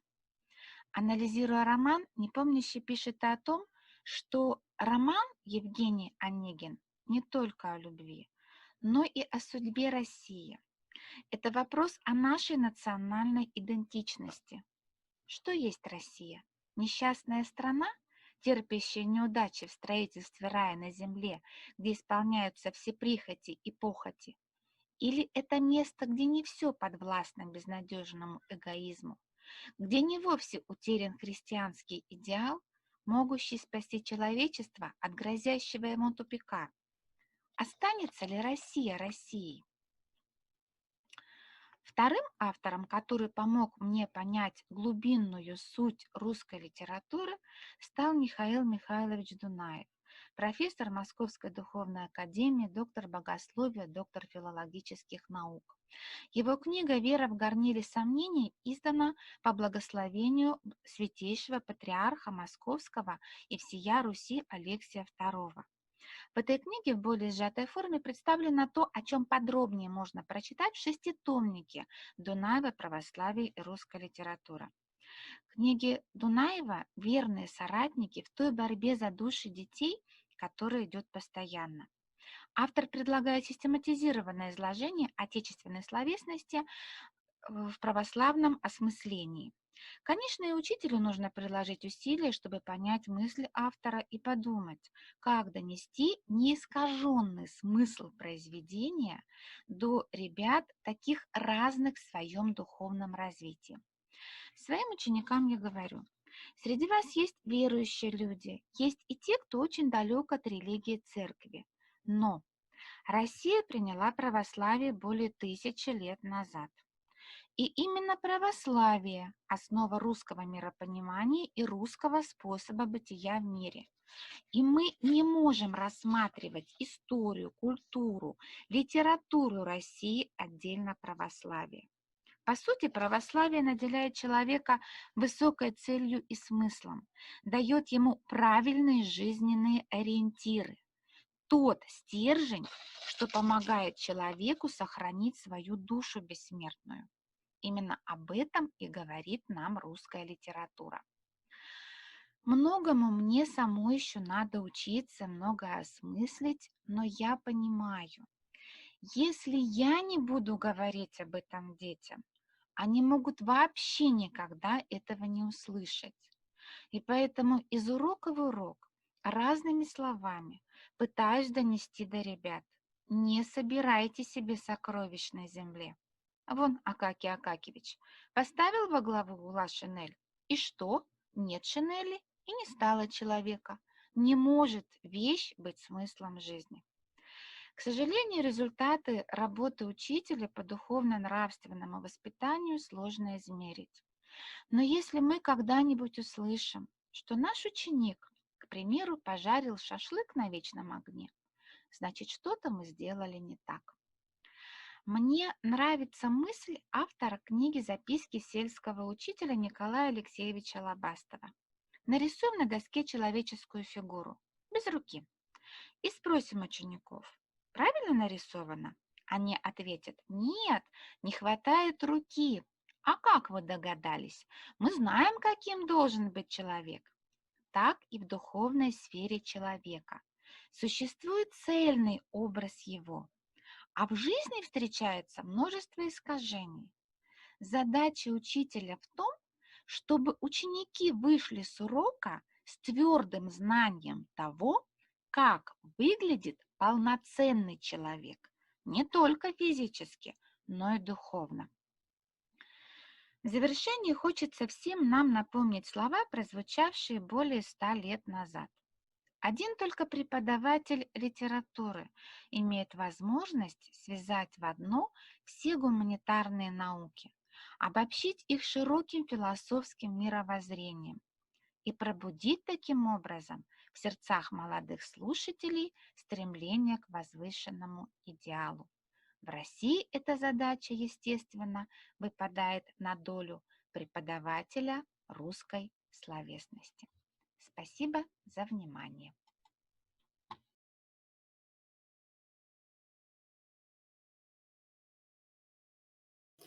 Спасибо, Мария Владимировна, за столь эмоциональный, красивый, содержательный доклад. Я думаю, что действительно всем нам нужно задуматься о том, как нам воспитать вот такого духовно, нравственного, ценного человека. И продолжая тему литературы, роли литературы в воспитании такого человека, мы приглашаем Истомину Татьяну Владиславовну, кандидата филологических наук, методиста Коми-республиканского лицея интерната для отдаленных детей из сельской местности города Сыктывкар, члена Совета Коми-регионального общественного движения по возрождению национально-культурной жизни русского народа «Русский мир». Тема выступления Татьяны Владиславовны очень интересна. Она связана с современной литературой. Проблемы добра и зла в литературе 21 века. Евгений Водолазкин, Лавр, Ольга Славникова, «Прыжок в длину», Георгий Служитель, «Записки Савелия». Вот те произведения, которые легли в основу ее содержательного выступления. Спасибо. Приглашаем, Татьяна Владиславовна, вам слово. Здравствуйте. Но насчет содержательности выступления, наверное, еще преждевременно говорить. Я не знаю, насколько оно будет любопытным для слушателей. Но что, собственно, побудило меня к тому, чтобы вот поделиться своими соображениями именно по этим 3 романам. Мы знаем, да, что ЕГЭ по литературе в качестве 4-й темы сочинения выпускного предполагает обращение к современной, как там написано, литературе. Но вот новейшую литературу, то есть литературу последнего десятилетия, как правило, ученики с учителями коснуться не могут. А наш лицей, поскольку это дополнительное образование, да, у меня появилась возможность поговорить с 11-классниками именно вот о произведениях новейшей литературы. Более того, я указала им тексты и предложила такое задание для межсессионной контрольной работы. Пожалуйста, прочитайте любой из вот предложенных мною текстов, сами определите тему своего сочинения и напишите его, ну, соблюдая, естественно, всю методику, которую необходимо знать в процессе написания сочинений. И вот какие результаты. У меня их 12 человек, в данном случае это было 11-классников. Один человек, хотя я надеялась на большее, потому что я очень люблю Водолазкина, считаю его, ну, я не знаю, лучшим писателем вот 21 века, абсолютно убеждена в том, что он войдет в, ну что ли, что он будет определяем как классик русской литературы со временем. Так вот, к роману «Лавр», о котором я сейчас немного напомню, если кто читал определенные вещи, если кто не читал, то настоятельно рекомендую прочесть, потому что это уникальный текст. Подобного в 20 веке сыскать что-либо сложно, да? Вот. Так вот, один человек обратился к роману «Лавр», хотя, если говорить об объеме, это не так уж большой роман, ну, 300 с чем-то страниц, да? Вот. Очень подавляющее большинство, то есть 7 человек обратились к книге Георгия Служителя. Это молодой писатель, актер, сценарист, совсем молодой. Это его первое произведение, которое Водолазкин очень высоко оценил. И, собственно, благодаря ему этот текст был опубликован, да. Вот, не записки, а дни Савелия, простите, там немножко неправильно, когда я давала название, заявляла тему выступления, я сказала. Ну и подавляющее большинство, еще раз повторяю, ну и несколько человек прочли и написали сочинение по роману Ольги Славниковой. И что особенно любопытно было и дорого для меня, это то, что в прошлом году по поручению министерства мне пришлось работать с девочкой, которая выиграла олимпиаду такую региональную по литературе и должна была ехать в Москву на российскую олимпиаду, на последний тур, и поехала, и стала призером. И мы с ней, говоря о новейшей литературе, вот как раз она тогда не читала, я ей посоветовала прочесть книгу Ольги Славниковой, она прочла ее, и отдельное, так сказать, положение, а книга спорная, очень любопытная, очень интересная, но еще раз повторяю, спорная, и это любой может сказать. Так вот, она, еще раз повторяю, стала призером, и участвуя в этой олимпиаде, она вот так вот на эту, в общем, использовала вот эту вот книгу и была мне, в общем-то, очень благодарна за то, что я посоветовала. Ну так вот это, значит, вот эти 3 текста, они были, это премиальные тексты, опубликованы они были, «Лавр» Водолазкина в 2012 году, «Прыжок в длину» у Славниковой в 2017 году, ну, 2000, разумеется, да, в 2012-2017. И «Дни Савелия», это, она вошла в шорт-лист премии «Большая книга». Кстати, все 3 текста в свое время были премированы, получали главное, а все-таки «Большая книга» – это главная литературная премия России. «Большая книга», особенно о прозе, если, да, «Большая книга» и «Ясная поляна». Вот, это, и как связано, то есть вот то, что, вот почему я выбрала эти тексты, это первое, а определяя тему вот сегодняшнего выступления, то есть вводя в название темы такие онтологические понятия, как добро и зло, да, я имела в виду то, что эти концепты, да, совершенно по-разному, так сказать, реализуются в тексте 3 произведений. У Водолазкина это непосредственное, так сказать, путь к святости, то есть понятие добро очень широким становится, да. У Славниковой это методом от противного, условно говоря, да, это присутствует проблема добра и зла, таланта и бездарности, там достаточно так много проблем. Ну, а у Георгия Служителя это, вспомнил Шкловского, да, эта проблема реализуется через прием отстранения, да, потому что повествователем там является, вот, в данном случае, кот Савелий. И еще что любопытно, вот все эти 3 текста, это выполненные, ну, по правилам, по принципам магического реализма.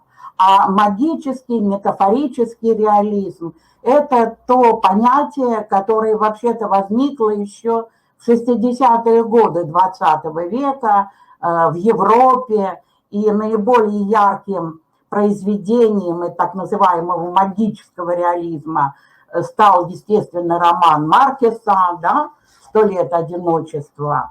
А применительно к нашей, к русской литературе, то вот Юрий Мамлеев, если любопытно, да, он определяет, что это реализм многих реальностей, который этот реализм предполагает такое изображение человека и мира, которое включает описание скрытых, непознанных еще сторон человеческого бытия и души человека, не всегда доступных нашему сознанию. Ну и, наконец, еще одно, это то, что все 3 текста написаны, ну, просто изумительным, я совершенно не боюсь этого слова, совершенно изумительным русским языком, замечательным, с обилием, присущим методу вот этого вот магического или метафизического реализма, с обилием метафор, образов, символов, каких-то таких, ну, я бы даже сказала, неких фантастических элементов, которые, собственно, и придают особую оригинальность вот этим текстам. И если позволите, вот несколько слов о каждом произведении. Вот сам Водолазкин определяет жанр своего романа неисторический роман, неисторический, хотя действие его происходит в конце 15 века, да, на Руси. А мы знаем с вами, что вторая половина 15 века – это такое время, когда славяне, люди русские ожидали чего? Конца света, да? Потому что 1490 год, согласно ветхозаветному летоисчислению, да, это 7000-й год от сотворения мира, когда, ну, должно было, ну, закончиться время, да, И для средневекового человека это конец земного времени, это начало, соответственно, пути в вечность, потому что иначе он время и не мыслил. И вот интересно то, что как раз вот сам, значит, это просто то, что сам Водолазкин, да, определял главное послание романа своего так: не слишком увлекайтесь временем, не слишком ему доверяйте, ибо времени нет. Это одно из посланий романа. А кроме того, наш язык богаче, чем мы думаем, и возник не сегодня. Да? Так вот это послание, еще раз повторяю, вот это сам Водолазкин сказал, да, главное послание романа. Так вот это послание реализуется в самой системе повествования, которая ведется на двух языках одновременно. То есть и на древнерусском, потому что вообще сам Евгений Водолазкин – это филолог, профессор, литературовед, сотрудник Пушкинского дома, ученик Лихачева и так далее, да. Так вот, само повествование, оно ведется и на древнерусском языке, с соблюдением, ну что ли, шрифт я имею в виду, и слова адаптированы к современному русскому языку, да, но они графически-то написаны сегодняшним языком, а как бы этот древнерусский язык, он соседствует с современным русским языком. И даже вот с какими-то, ну, понятиями, с какими-то образами, которые в средние века представить невозможно. И это делает настолько оригинальной, настолько, ну, в общем, интересной системой повествования, но это было отмечено уже многими, потому что получается, что и сам автор-повествователь, его герой – это человек 15 века, а сам автор-повествователь, он как бы одновременно находится в двух мирах, правильно? Это в мире средневековой культуры, да, которое, в общем-то, было христоцентричным временем. Вспомним занятия по древнерусской литературе и так далее, и что такое христоцентричность, да. И антропоцентричным временем, это временем вот в данном случае сегодняшним, да. И в этом тексте преломляются многие жанры древнерусской литературы, очень оригинально преломляются. Это и апокрифы, и хождения, и сказания, но прежде всего это житие, понимаете? Это житие, причем кризисное житие, потому что в житийной литературе древнерусской были два типа жития, да? В одних герой изначально, так сказать, ну что ли, изначально свят и праведен, а в других герой приходит, да, вот, так сказать, к святости через падение. То есть падение, искупление и праведничество. Вот такой вот путь от падения к спасению и даже к святости. Ну и вот это вот, конечно, кризисное житие. И вот у Арсения, вот этого главного героя романа, есть великий дар – дар любви. Но этот дар любви оказался, да, губительным для любимой женщины, которая, спасаясь от чумы, которую изгоняли отовсюду, а он целитель, да, он благодаря деду, то есть путь его от рождения, по сути дела, до гибели, до смерти, да, и он целитель, то есть он обладает, он врач.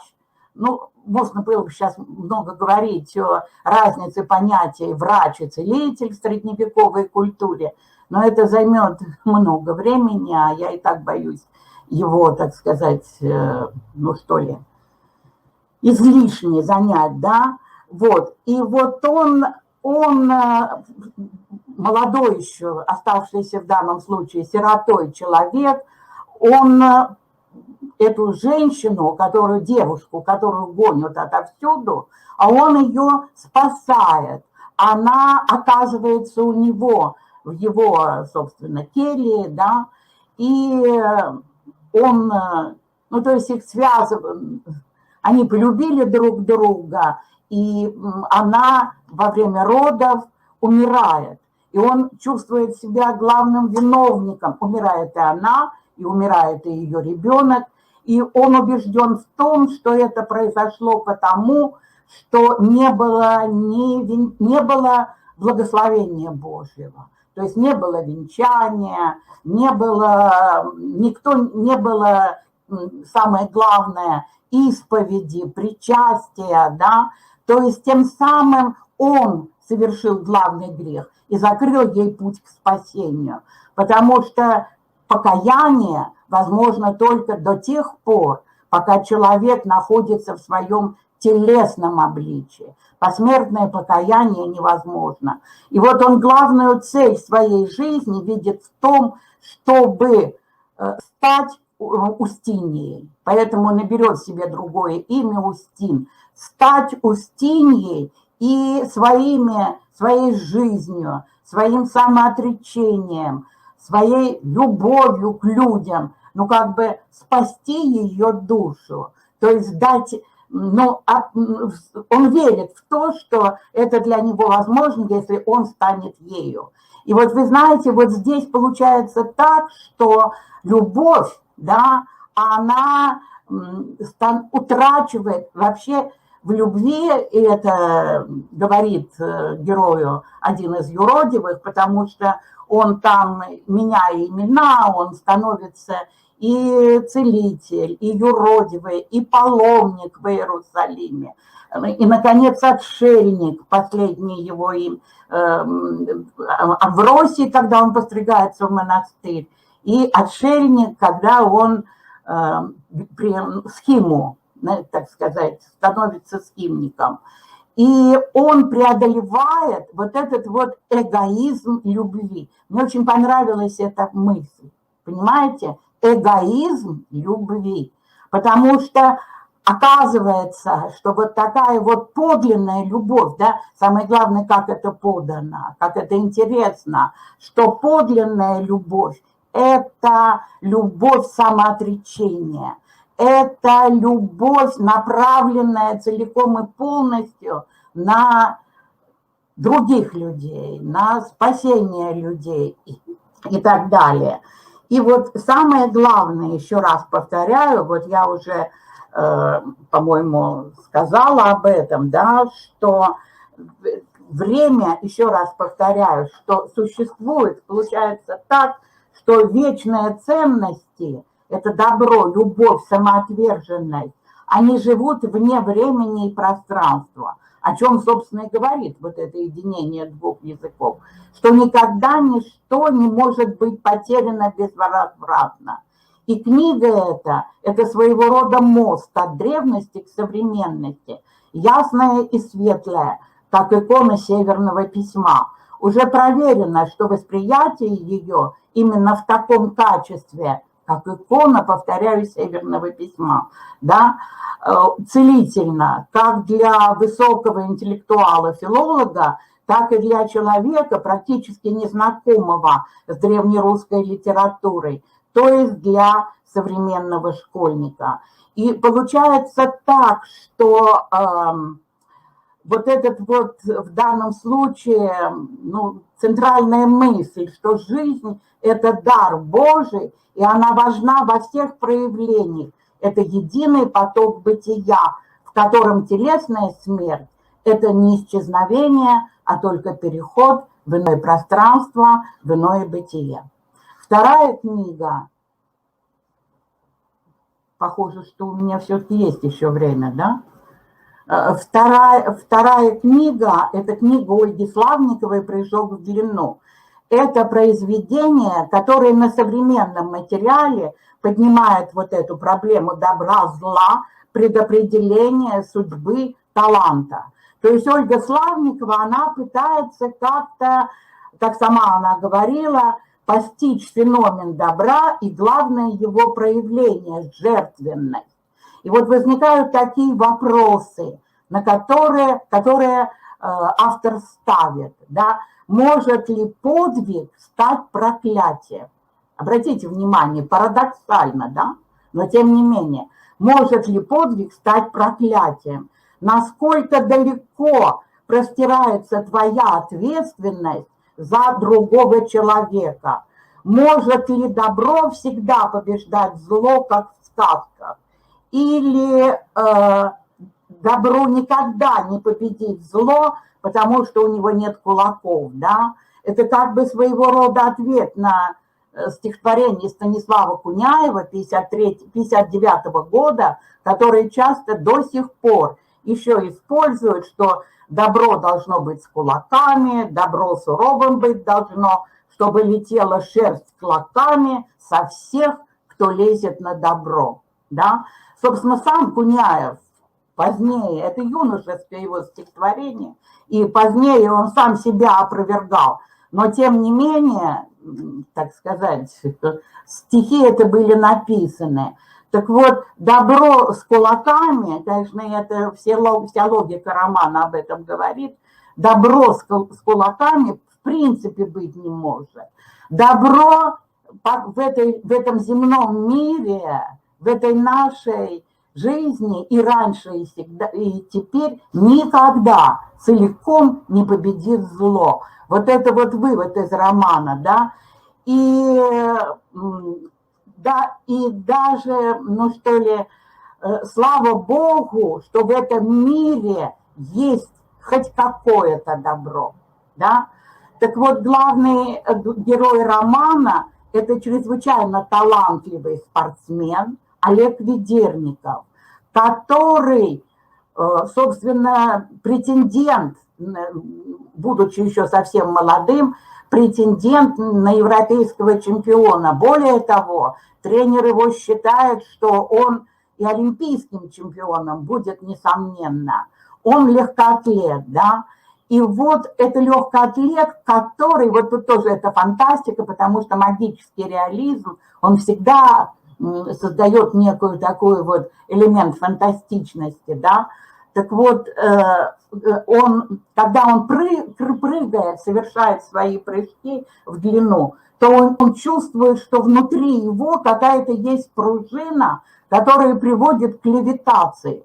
То есть он буквально взлетает. И он даже боится своего этого дара. И с одной стороны, а с другой стороны он благодарен судьбе за это. И вот он спасает мальчика, выбежавшего на дорогу за мячиком, и еще чуть-чуть, и этот мальчик попадет под машину.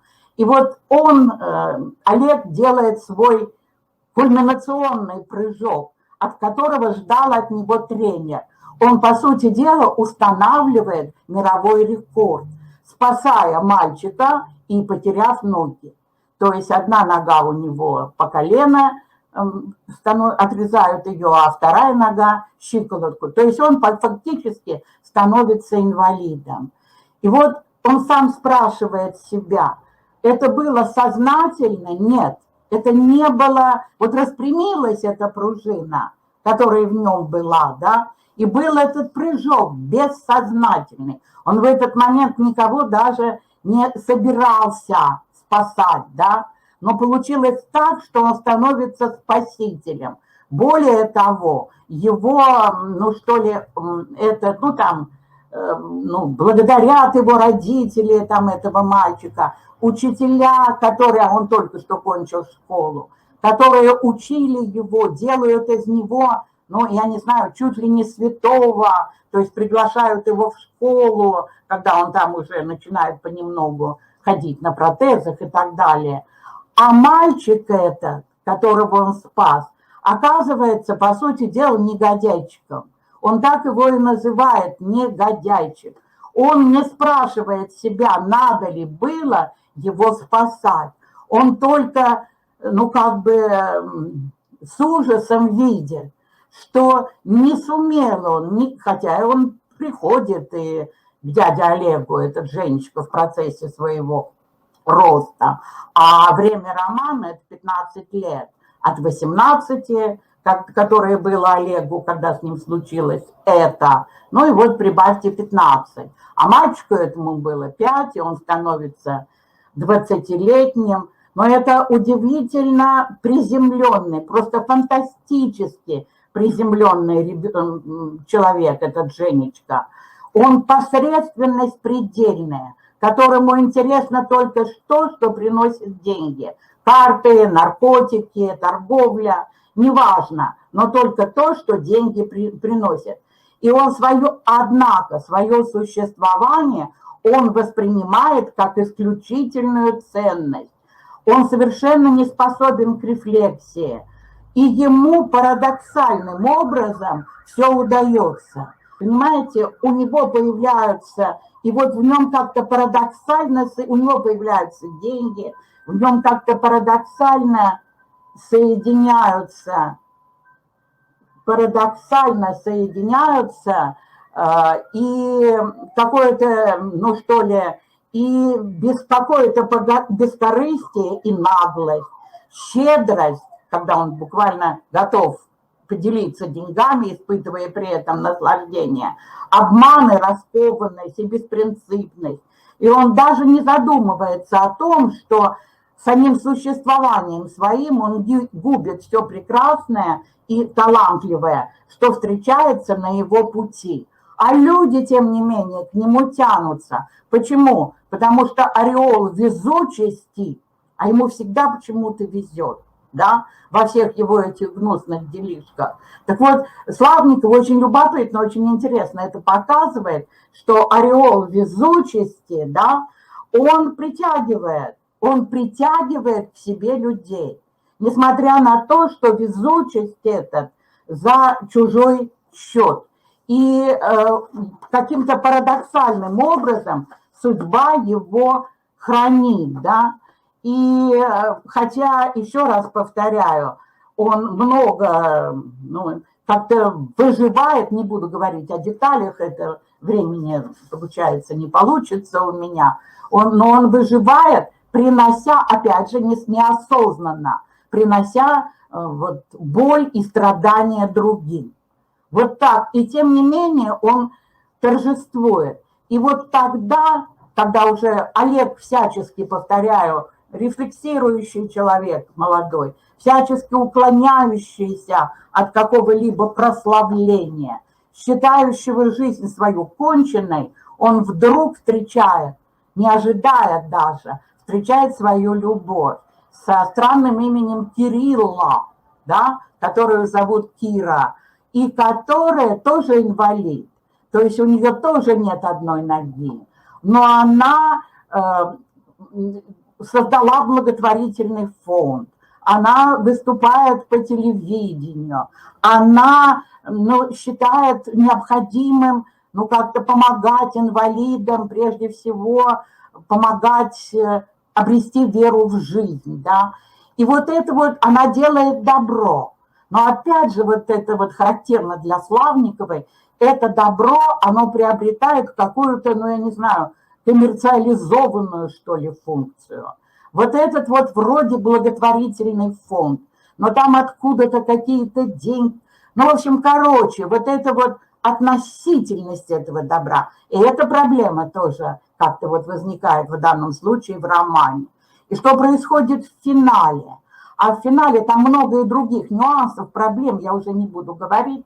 А в финале происходит вот что. Олег решил, что он имеет право уничтожить спасенного некогда мальчика.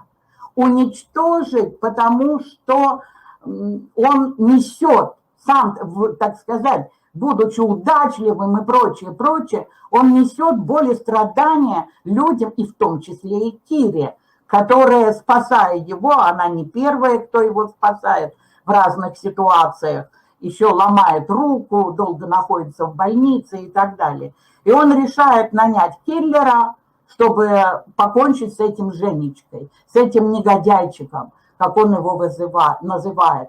И вот в последний момент, да, когда он видит того человека, которого он нанял, киллера, да, когда он видит ствол, обращенный там на Женечку, он совершает уже на протезе, да, свой последний прыжок.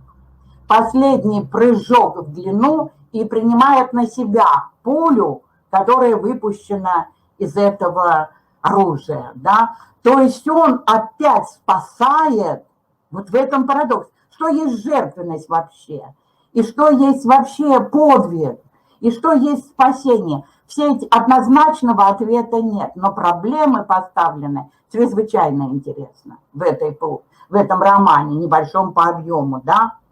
Вот. И вот когда он, повторяю, когда автор исследует вот этот феномен жертвенности, описывая судьбы спасенного и спасателя. Но еще раз повторяю, я уже не буду останавливаться на, ну, в общем, ну вот в финале, повторяю, мрачный роман. Но в финале, еще раз повторяю, вот здесь вот свет любви и что? Подвиг, наверное, все-таки, да? Потому что от смерти-то он этого человека, в данном случае, хоть он и негодяйчик, это спасает. И, наконец, последний, но это я буквально еще, я понимаю, что уже время я, наверное, 30 минут, да, нужно было 20. Но я 2 слова скажу еще о последнем романе. Это роман, еще раз повторяю, Георгия Служителя, да. Главный герой кот Савелий, да. Но мы с вами знаем, и как это самое, и как бы предисловие книги, книга, как сам говорит сам автор, это книга о котах и людях. Книга о котах и людях. И сам пишет он, Савелий кот, и одновременно он кот и одновременно не кот, да? Вот, и кот, и не кот. И если вспомнить, каким, в общем-то, кошки окружены были в истории культуры человеческой, да, и были и кот-оборотень, помните, «Ночь перед Рождеством» у Гоголя, когда и вечер накануне Купала, или «Майская ночь», когда ведьмы превращались там в кошек, и вспомните у Булгакова кот-бегемот, да, и в сказках там кот в сапогах, или там чеширский кот, да. Так вот, в данном случае этот Савелий, он абсолютно, то есть и не такой. Ну, что-то в нем есть от пушкинского кота, помните, который идет направо, песню заводит, налево, сказку говорит и так далее. Так вот, это своего рода, ну и путь, это биография в данном случае кота, которую рассказывает он сам. Причем он выступает здесь и как мудрец, и как философ, и как человек, способный к сопереживаниям. И он не понимает, почему у людей, почему они так мало любят друг друга, а готовы отдать свою любовь, вот в данном случае коту, хотя он вовсе об этом не просит. И вот как, опять же, Водолазкин, который написал предисловие и способствовал изданию этой книги, он сказал, что это история о разлуке, что в ней через абзац потери и расстояния. И в то же время, да, это роман об любви. Это роман о любви, которая до смерти. Это роман о Савелии, Грете, 2 кошек, да, в данном случае кошки и кота, которая в конечном итоге заканчивается смертью Греты от болезней и самоубийством, потому что он специально под машину, так сказать, попадает, и самоубийством Савелия. И тем не менее, вот этот Савелий, как говорит о нем одна из критиков, Анастасия Лясникова, это забавно христианский герой. Ему нечего терять, потому что ему ничего не принадлежит. Сочувствие жестокой, жизнь и смерть, честный взгляд ребенка и одновременно умудренный взгляд какого-то высшего существа. И главная мысль, несмотря, вот, ну, во-первых, сам говорил служитель, что это объяснение в любви к Москве, потому что топография Москвы там прекрасно представлена в процессе блужданий кота Савелия. Но главное здесь мысль о том, как страшен и прекрасен мир, как необъятна Москва, как суетятся жители, вечно ищущие чего-то, то ли предмет свободы, то ли самих себя. Но над всем этим вселенская любовь, которую, правда, можно увидеть, только перейдя вот какой-то рубеж, какую-то границу смерти. И опять же, как говорил автор Георгий Служитель, эта книга «Признание в любви к городу, где я рос», это признание любви котам, которые никогда не будут читать мою книгу. Спасибо большое. Простите, если я заняла чуть больше времени, чем надо было бы. Давайте, всего вам доброго, добра, любви, особенно тем, кто помнит, может быть, мои лекции и как-то меня еще знал и в былые времена. Спасибо. Татьяна Бориславовна, спасибо вам за вашу любовь к литературе, за очень интересный такой содержательный анализ произведений. Нам очень хочется все это прочитать и действительно получить от него ту любовь, которую вы сейчас нам изливали. Да, здесь очень много таких вот предложений по дискуссии, но, к сожалению, у нас времени просто не хватает сейчас этим заняться. Осталось еще 5 докладов, и я очень прошу докладчиков, которые уже будут непосредственно о методике работы по преподаванию курса родного русского языка и литературы, чтобы уже как-то более конкретно, предметно мы с вами обернулись к тому опыту, богатому опыту наших педагогов, которые сегодня представят его. Итак, мы приглашаем к выступлению Жукову Валентину Валентиновну, учителя русского языка и литературы, гимназии номер 1 города Воркуты. Русский родной язык, опыт преподавания и изучения. Я очень прошу вас укладываться во времени 10-15 минут.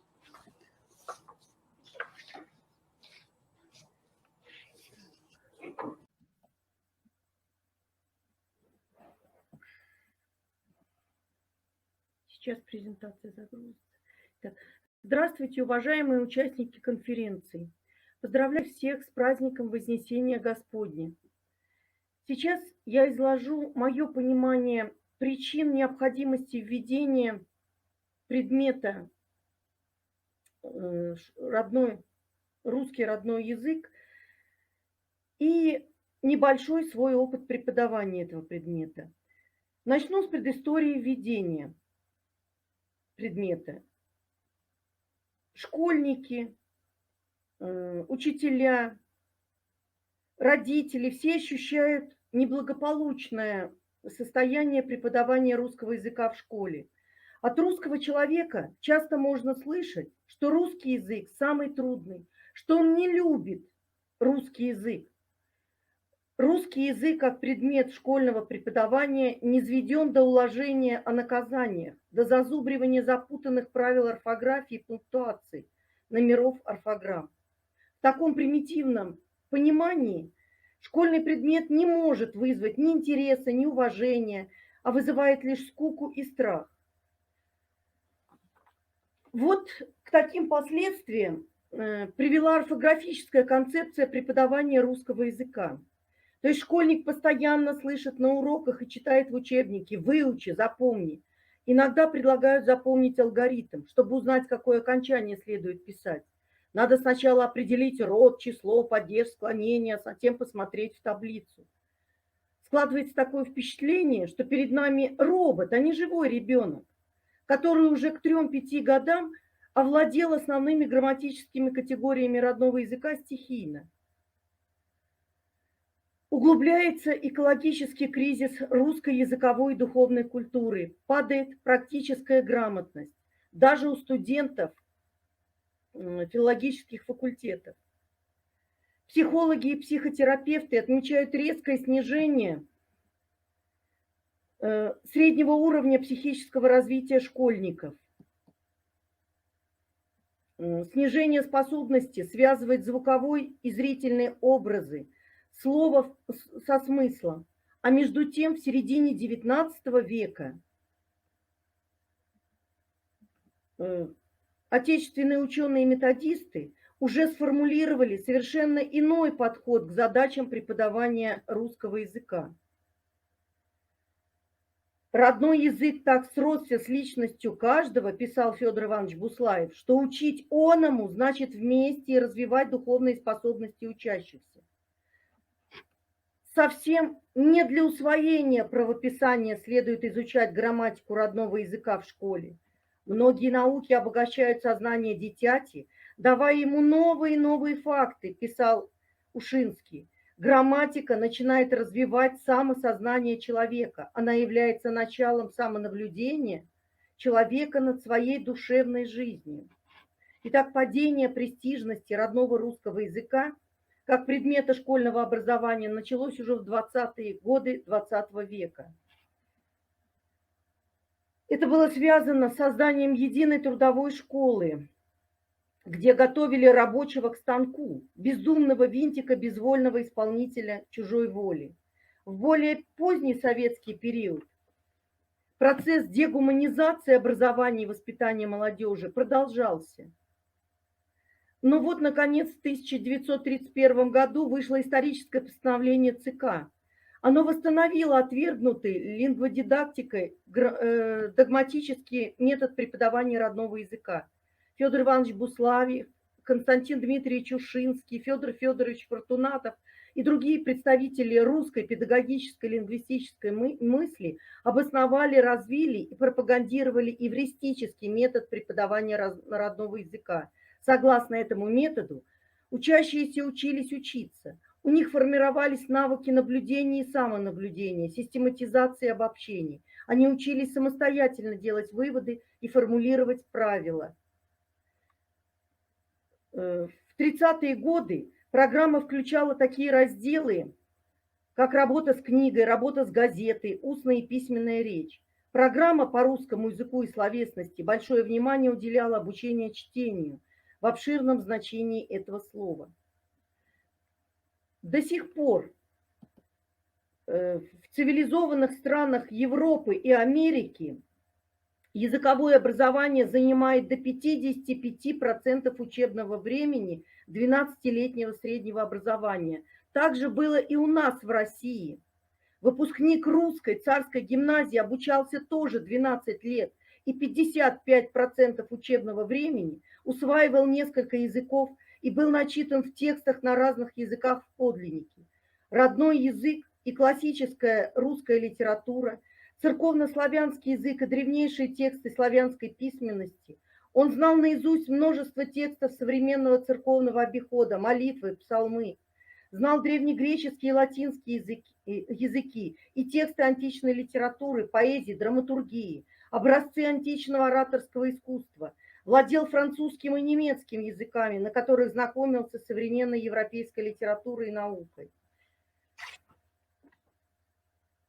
И простой русский крестьянин тоже хранил и передавал потомкам произведения устного народного творчества. Это бабушкины сказки, колыбельные песни. Вся жизнь русского человека сопровождалась песнями. Он жил в атмосфере поэзии. Речь свою он пересыпал пословицами и поговорками, словосочетаниями из песен и сказок. Регулярно посещая храм, русский ребенок спонтанно выучивал наизусть церковные песнопения и молитвы, одновременно с формированием навыков говорения. На протяжении столетий русские дети учились читать по псалтыри и часослову, самостоятельно осознавая и усваивая звукобуквенные отношения. Школьники знали много стихотворных текстов о родной природе, о своем народе и его соседях, о родном отечестве и его истории. Тексты воспитывали высоконравственного гражданина и патриота, одновременно служили опорой для усвоения грамматики, орфографии родного языка. Отмена преподавания церковнославянского языка в школе нанесла серьезный удар по экологии речевой и духовной русской культуры. Другая причина неблагополучного состояния преподавания русского языка в школе обнаруживается в методике. При занятиях учебными предметами, другими учебными предметами, ученика интересует то новое, что он получает на этих уроках. На уроках же русского языка ребенок приходит уже овладевший основами родного языка, говорит и понимает со слуха доступный его возрасту текст. Как правило, до школы он умеет читать, складывая буквы и слова, нередко умеет и писать, за игрой живо спорить и умело рассуждать. Интуитивно ребенок овладевает всеми грамматическими категориями родного языка, разнообразными правилами сочетаемости слов, морфем, фонем, еще до школы, аудируя и говоря. И это нужно учитывать, преподавая русский язык. Современный школьный курс русского языка, включая уроки русского родного языка, стал надежным орудием углубления интуитивных представлений ребенка о системном устройстве, гармонии и красоте родного языка. На сегодняшний момент существует несколько УМК по русскому языку, которые отражают преемственность курсов русского и родного русского языка. Наша гимназия номер 1 города Воркуты выбрала УМК под редакцией Людмилы Михайловны Рыбченковой, Андрея Георгиевича Нарушевича и других. Основной курс русского языка реализует когнитивно-коммуникативный подход в обучении. Реализуется... Ой, Господи, извините, перескочила.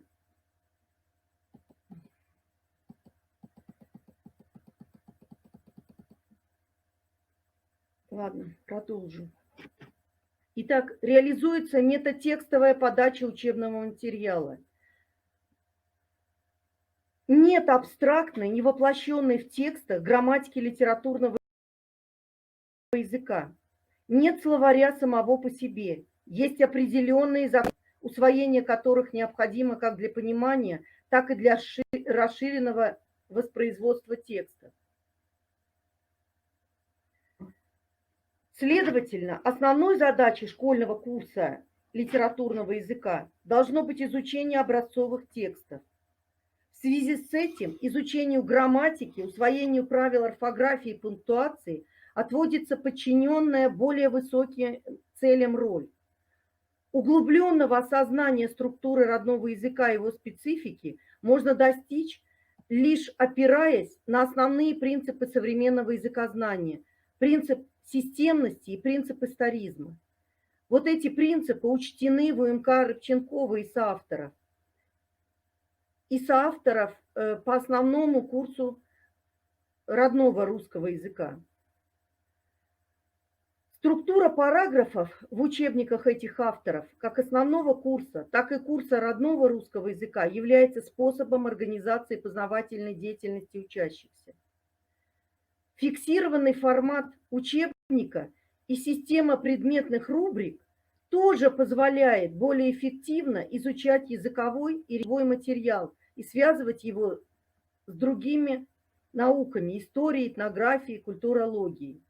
Данный УМК твердо опирается на современную психолингвистику, а современная психолингвистика изучает не язык, не его грамматику, а речевую деятельность. Существует 4 основных вида речевой деятельности: аудирование, слушание с пониманием, говорение, чтение и письмо, и 2 смешанных – письмо под диктовку, чтение вслух. В процессе формирования аудирования и первых опытов говорения путем проб и ошибок складывается интуитивное представление о грамматическом строе языка, формируется словарный и морфемный запас.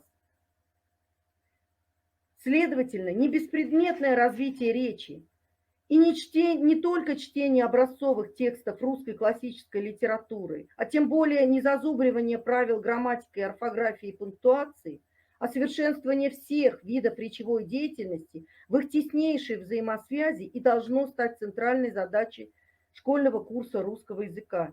Школа почти не обучает осмысленному чтению, зачастую ограничиваясь навыками складывания букв, слоги и в отдельные слова. Нет систематического обучения говорению, а сюда должно включаться и ораторское искусство, и навыки ведения диспута. Совершенно не уделяется внимания аудированию, формированию необходимого навыка слушать, понимать и уважать собеседника. А между тем, по подсчетам психологов, до 80% разводов, развалов семей происходят из-за неумения супругов слушать и понимать друг друга. Стало нормой, что русский оратор не произносит, а читает по бумажке. Значит, невероятно низка культура речи в быту и в общественных местах. А нередко и в парламенте, и в газетах, и в радиопередачах. Вышеуказанных УМК довольно удачно реализует обучение всем видам чтения с помощью упражнений рубрики «Школа чтения». Никак не идет презентация.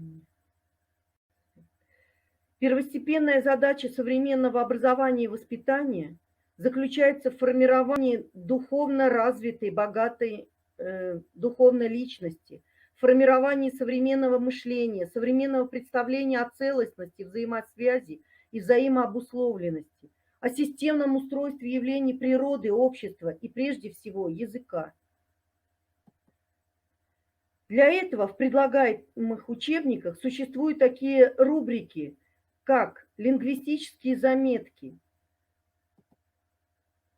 Они насыщают интеллектуальное пространство ученика знаниями о системе языка и речи,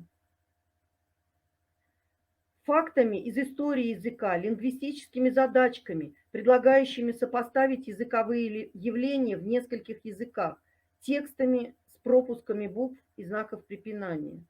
Рубрика «Культура речи» позволяет научиться видеть речевые, грамматические, стилистические ошибки, применять слова соответственно ситуации.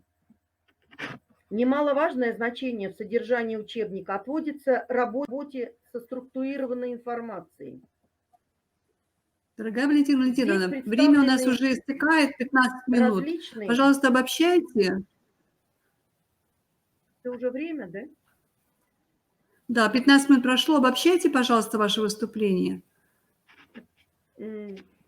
Так вот, уроки родного русского языка по сравнению с уроками по УМК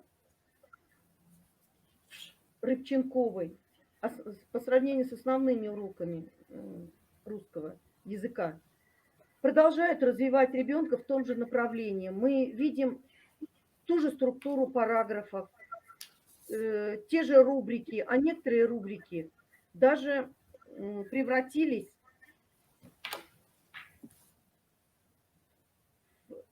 в отдельные параграфы и в содержание, ушли в содержание этих учебников. Есть такие интересные рубрики, как круг чтения, работа в паре, работа с нелинейными текстами. То есть я уже не успеваю об этом рассказать, поэтому посмотрите презентацию мою, там все будет ясно. Так вот, в результате реализации задач языкового обучения, к каким результатам я пришла? То есть я хочу озвучить результаты обучения по методике учебника родного русского языка Александровой, Нарушевича и других на примере 6 классов. То есть один класс у меня, 5 класс, который я взяла в 2018-2019 году, это слабые очень дети. У них каждый год менялся учитель начальных классов. Но, однако, обучаясь по этому УМК, этим учебникам, дети к концу года имели качество знаний 65,4%. К концу этого года качество знаний возросло уже до 73,1%. Второй класс был посильнее 6А. Первый год не я у них преподавала, а другой учитель, она уволилась, уехала из Воркуты. Класс более сильный, и поэтому к концу обучения по этому УМК в 5 классе у них было качество знаний 80,2%, к концу этого года уже 86,5%. То есть я акцентирую на этом внимание. Почему? Потому что, видите, произошла смена учителя, но остался тот же УМК. И результаты продолжают повышаться. Почему? Коротко, если объяснить, то все рубрики, весь материал учебника Александровой, Нарушевича и других соавторов – это практически готовый урок уже. То есть задания, рубрики, плюс алгоритм уроков ГОС, плюс приемы какой-то технологии, выбранной вами. И получается готовый урок. То есть на подготовку к которому затрачивается не очень много времени, но однако результаты... Спасибо, Валентина Валентиновна. Вот, спасибо за внимание. Все, мы очень рады, что действительно результаты по этим учебникам у вас хорошие. Мы вас благодарим за такой методический характер вашего выступления. Я думаю, что наши коллеги ознакомятся с вашей презентацией, и будет возможность у них тоже на методических объединениях обсудить ваш доклад. Спасибо вам большое. Итак, мы приглашаем к выступлению Герасимову Любовь Степановну, учителя русского языка и литературы средней общеобразовательной школы с углубленным изучением отдельных предметов города Усинска. Тема выступления – применение концепта на уроках родного русского языка. Любовь Степановна у нас уже выступает второй раз вот на наших таких семинарах образовательных, всегда с очень интересными выступлениями. Мы вас приглашаем, пожалуйста. Здравствуйте, участники научно-практической конференции.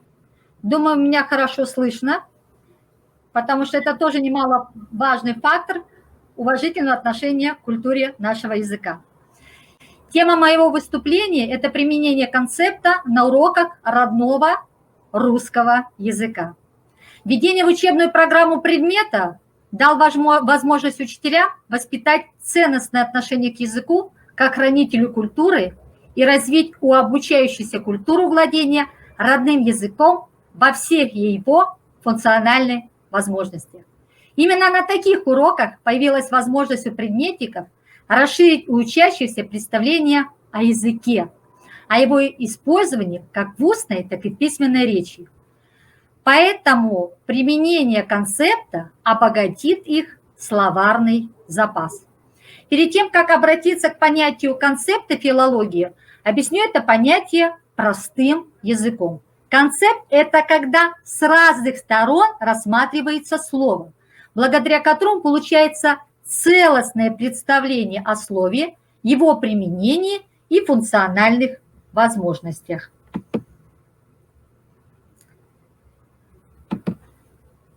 Так. Остановимся на понятии концепт. Концепт филологии – это содержательная сторона словесного знака, за которым стоит понятие, относящееся к умственному, духовному или материальной сфере существования человека. Термин «концепт» в лингвистике не новый. Он относится к эпохе средневекового концептуализма, основоположниками которого были Гоббс, Абеляр и Окам. В современной лингвистике термин «концепт» используется как обозначение одной из форм репрезентации знаний о мире с помощью когнитивной семантики, то есть познанию смыслового значения языка. В интерпретации концепта Дмитрия Сергеевича Лихачева обозначено несколько постулатов. Концепт – это единица письменной и устной речи. Значение концепта намного шире, чем возможность человека охватить его сознанием, а значение концепта накладывается на его личностный характер, то есть зависит от возраста, образования, профессии и личного опыта. Теперь перейдем от теории к практике. Настоящий предмет.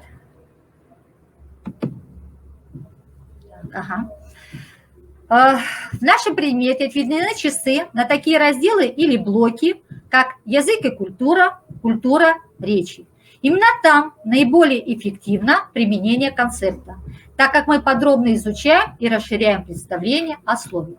Если в 5 классе отводятся темы на расширение и обогащение словарного запаса с помощью крылатых слов и выражений из русских народных и литературных сказок, пословиц и поговорок, передающих опыт и мудрость народа, то в 6 классе начинается работа по изучению самого слова. Так, работая с фразеологизмами, ребята учатся классифицировать по тематике, строить синонимические и антонимические цепочки, определять семантику амонимичных слов. Остановимся на уроке по теме синонимы и точность речи, антонимы и точность речи, а также смысловые и стилистические особенности употребления синонимов и антонимов.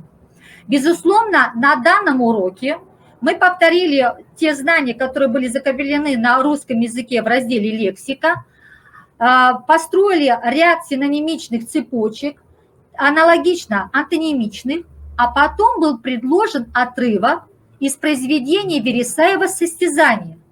С этим произведением учащиеся на следующем уроке родная русская литература знакомится уже как с художественным произведением. На слайде представлен данный отрывок анализа. Задание ребят представлено также на слайде. Ребята должны были из жирным шрифтом выделенных слов подобрать синонимичные цепочки, также подобрать антонимы, выписать обязательно художественные средства выразительности, а потом мы поговорили о ключевом слове. И этим ключевым словом стала красота. И мы стали расширять свое представление об этом слове. Прежде всего мы обратились к толковому словарю. Вы спросите, а как мы пользуемся толковым словарем? У меня в кабинете есть толковые словари школьные, безусловно, толковый словарь Ожегова и, конечно, интернет-ресурсы. Ребята обратили внимание на то, что в этом слове есть всего 3 лексических значения, а оно само происходит из нашего общего прославянского языка. Дальше обязательно мы с ними нашли фразеологизм и устойчивое сочетание, которые используется это слово. Но самое распространенное – красота спасет мир. В 7 классе ученики знакомятся с паронимами, определяют смысловые различия, характер лексической сочетаемости, способы управления, функционально-стилевую окраску и употребление паронимов в речи. После ознакомления, сейчас я... Ой, одну секундочку. Я потом на все ваши вопросы отвечу после выступления. Так, после ознакомления с таким понятием, как паронимы, выполненным упражнением, где ребята видят, насколько при общей схожести произношения идет разное лексическое значение, ребятам предложен текст стихотворения Елены Дроздовой «Паронимы». Весь этот текст наполнен одними паронимами. Задача ребят была выписать эти паронимы, дать им лексическое значение, зайти в этимологический словарь, определить их этимологию, а также где эти слова мы можем встретить в нашей речи, в какой сфере употребления. Во время разговора мы перешли к слову «поэтическое произведение», и нам захотелось узнать и расширить свое представление о слове «поэзия». Оказывается, в слове «поэзия» есть всего только 2 лексических значения. Зато сколько афоризмов, высказываний к этому слову используют выдающиеся русские и зарубежные философы и литераторы. Также ребята узнали, что поэзия, она заимствована из французского языка, восходящую в свою очередь к греческому. В 8 классе учащиеся знакомятся уже со старославянизмами. мы говорим, по каким приемам легко определить разницу между старославянским словом и исконно русским. В чем разница архаизмов и историзмов? Поэтому на уроке по теме «Роль старославянизма в развитии русского литературного языка и их приметы», стилистически нейтральные, книжные, устаревшие старославянизмы, сдаются задания, в которых ученики уже концептуально рассматривают предложенное для анализа слова из текста. Для того, чтобы подробнее изучить каждое слово, ребята поделились на группы. Каждому был представлен отрывок из художественных произведений Александра Сергеевича Пушкина. Бесспорно, это были отрывки из баллады Пушкина «Песнь о вещем Олеге», поэм «Медный всадник» Руслана Людмила и самых известных стихотворений «Пророк» и «Я памятник сей воздвиг нерукотворный». Перед вами представлен отрывок одной из карточек из произведения «Медный всадник», при котором ребята должны в группе не только красиво и эмоционально передать внутренний мир поэтического отрывка, но также выписать старославянизмы, определить, по какому приему они выяснили, посмотреть, какие приемы у нас идут, связаны с нейтральной лексикой, устаревшая, а также она используется как высокая лексика, посмотреть, подумать, почему Александр Сергеевич Пушкин использует в своей поэзии эту лексику, и составить предложение прозаического характера, и посмотреть, а стоит ли нам в нашей повседневной жизни использовать эту речь. Во время анализа и размышления ребята поняли, сейчас одну секундочку, что старославянизмы активно, конечно, используются в поэзии, потому что поэзия вносит в речь какую-то торжественность и риторическую окраску. И даже мы смогли с несколькими словами составить синонимическую цепочку. То есть каждый урок – это не только знакомство со словом, его подбором, расширением, обогащением словарного запаса, но и расширение представления о тех словах, с которыми мы работаем. И вот мы уже в 9 классе. И ученики могут составлять проекты. Цель проектов – это формирование интереса учащихся к изучению слова, расширение представления о его значении и применении, роли слова как в жизни человека, так и культурного развития общества в целом. Учащиеся должны были самостоятельно выбрать слово, имя существительное, и в соответствии с планом, предложенным мною, они должны были представить своим одноклассникам и показать, насколько расширяется наше представление от общеупотребительного слова, которое мы знаем и используем в нашей повседневной жизни, до необщеупотребительного, используемого в определенной сфере. Перед вами представлены скриншоты работ учащихся. Извините, перепрыгивают слайды. Проекты, где используется прием концепта в полном, в моем представлении, пока объеме. Ученики расширили представление о выбранных ими словах, их употреблении в речи, осознании того, насколько богат и многолик в своих оттенках русский язык. Почему-то большинство ребят выбрали тематическую группу «Животные».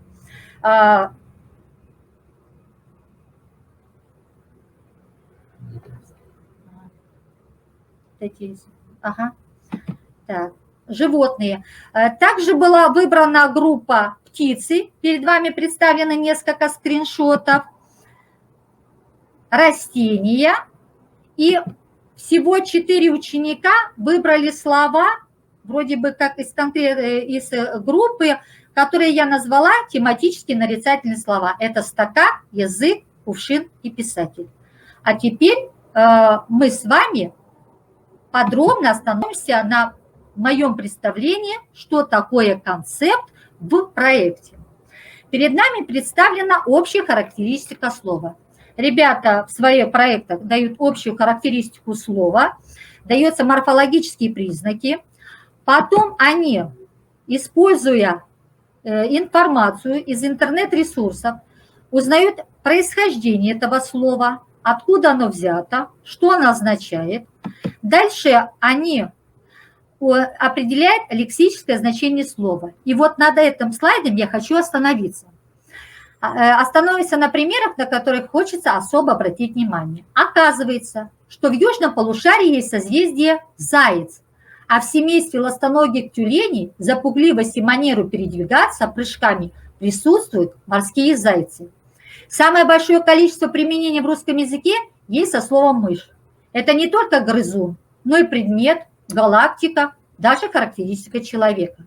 В тематической группе птицы узнали, что помимо галактики Ворон есть еще и древнерусская система счета, конструкция для абордажа кораблей и название машины. А в группе растения, где ранними называют авиационные станции радиоэлектронного подавления индивидуальной защиты, розами круглые окна в готических постройках, математическую плоскую прямую. Оказывается, со стаканом называют конечную буровую скважину, стальную оболочку артиллерийского снаряда. Более 9 значений имеет слово «язык». Представленные учащимся работы расширили и обогатили словарный запас тех слов, которые они выбрали. Следующим по плану было это определить область употребления слов.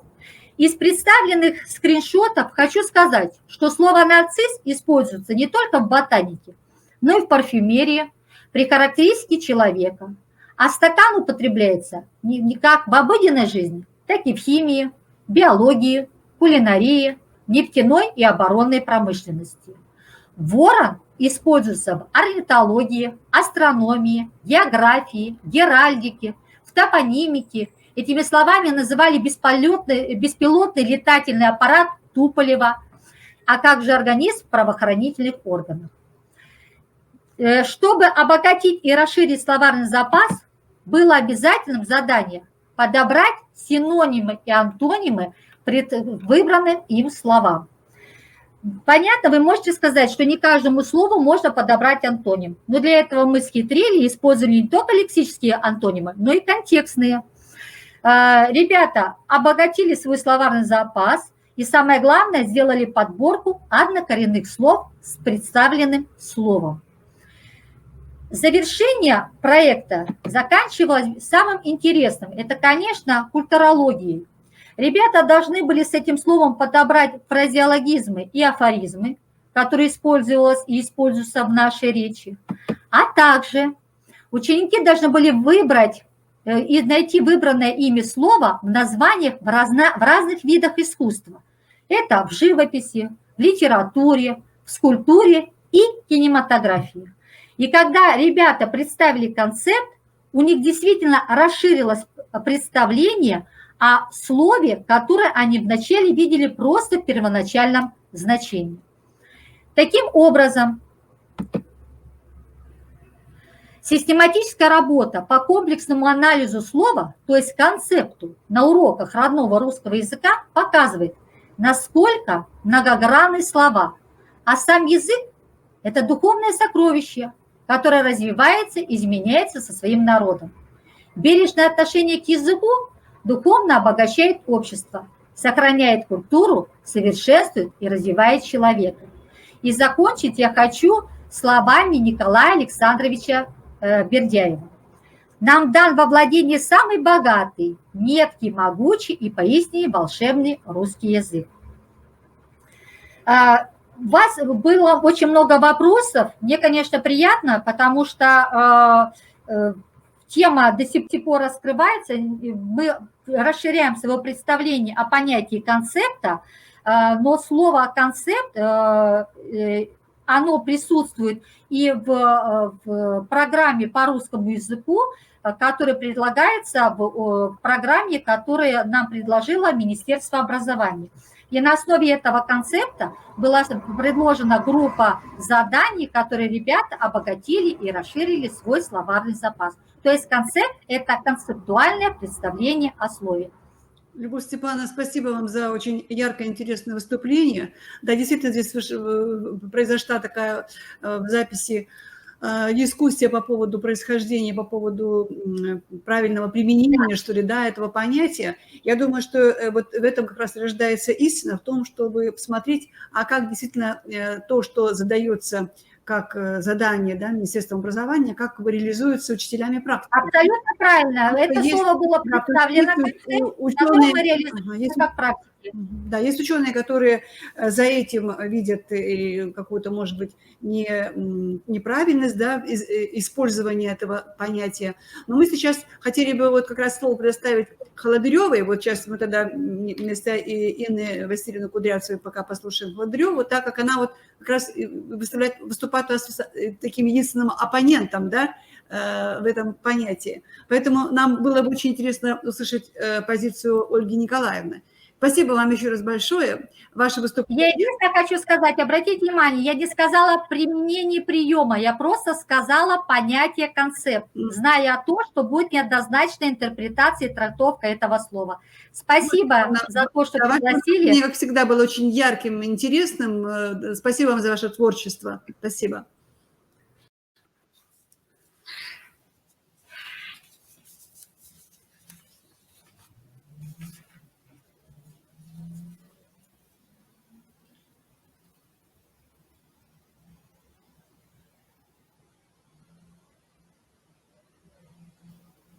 Что, нету ее? Появилась. Спасибо большое. Простите, пожалуйста, Инна Васильевна, что вот так мне дали слово, вот внезапно. Предыдущему выступающему большое спасибо за интерес к самому понятию, к термину, концепт, но с терминами, тем более новыми терминами, методически еще не устоявшимися, на мой взгляд, надо достаточно аккуратно общаться.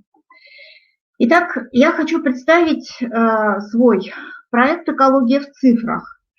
И если обратиться к названию нашей сегодняшней конференции, то ключевое слово в этом названии – это слово «экология».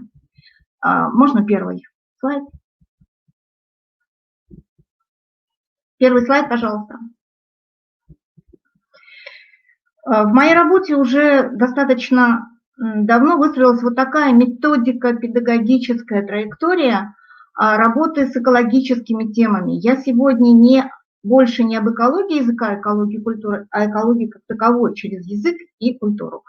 По-моему, вот эта траектория достаточно оправдана. Экология языка как лингвоэкология или как сохранение здоровья языка, наверное, это средство формирования самого человека, его культуры. Ну и в сегодняшнем своем выступлении я обращусь вот именно к понятию экологии. Экология как взаимосвязь всего живого на Земле и как сохранение природы. Следующий, пожалуйста. Следующий слайд. Если мы с вами обратимся к словарю, то понятие экологии состоит из двух греческих слов «эко» и «логос». Вот выписка из словаря иностранных слов, где с древнегреческого языка «эйкос» переводится, обратите внимание, «дом». Я хочу сказать, что вот дом – это один из ключевых концептов русской культуры. Что такое концепт? Переводится с латинского языка слово «концепт» как «основа».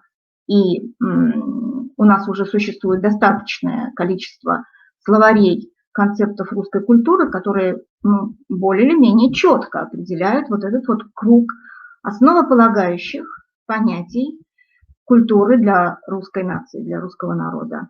Дом – это одно из основных концептов и основных культурных понятий. Ну и слово «логос» переводится и как слово, и как разум, и как мнение, и как знание, и как изучение.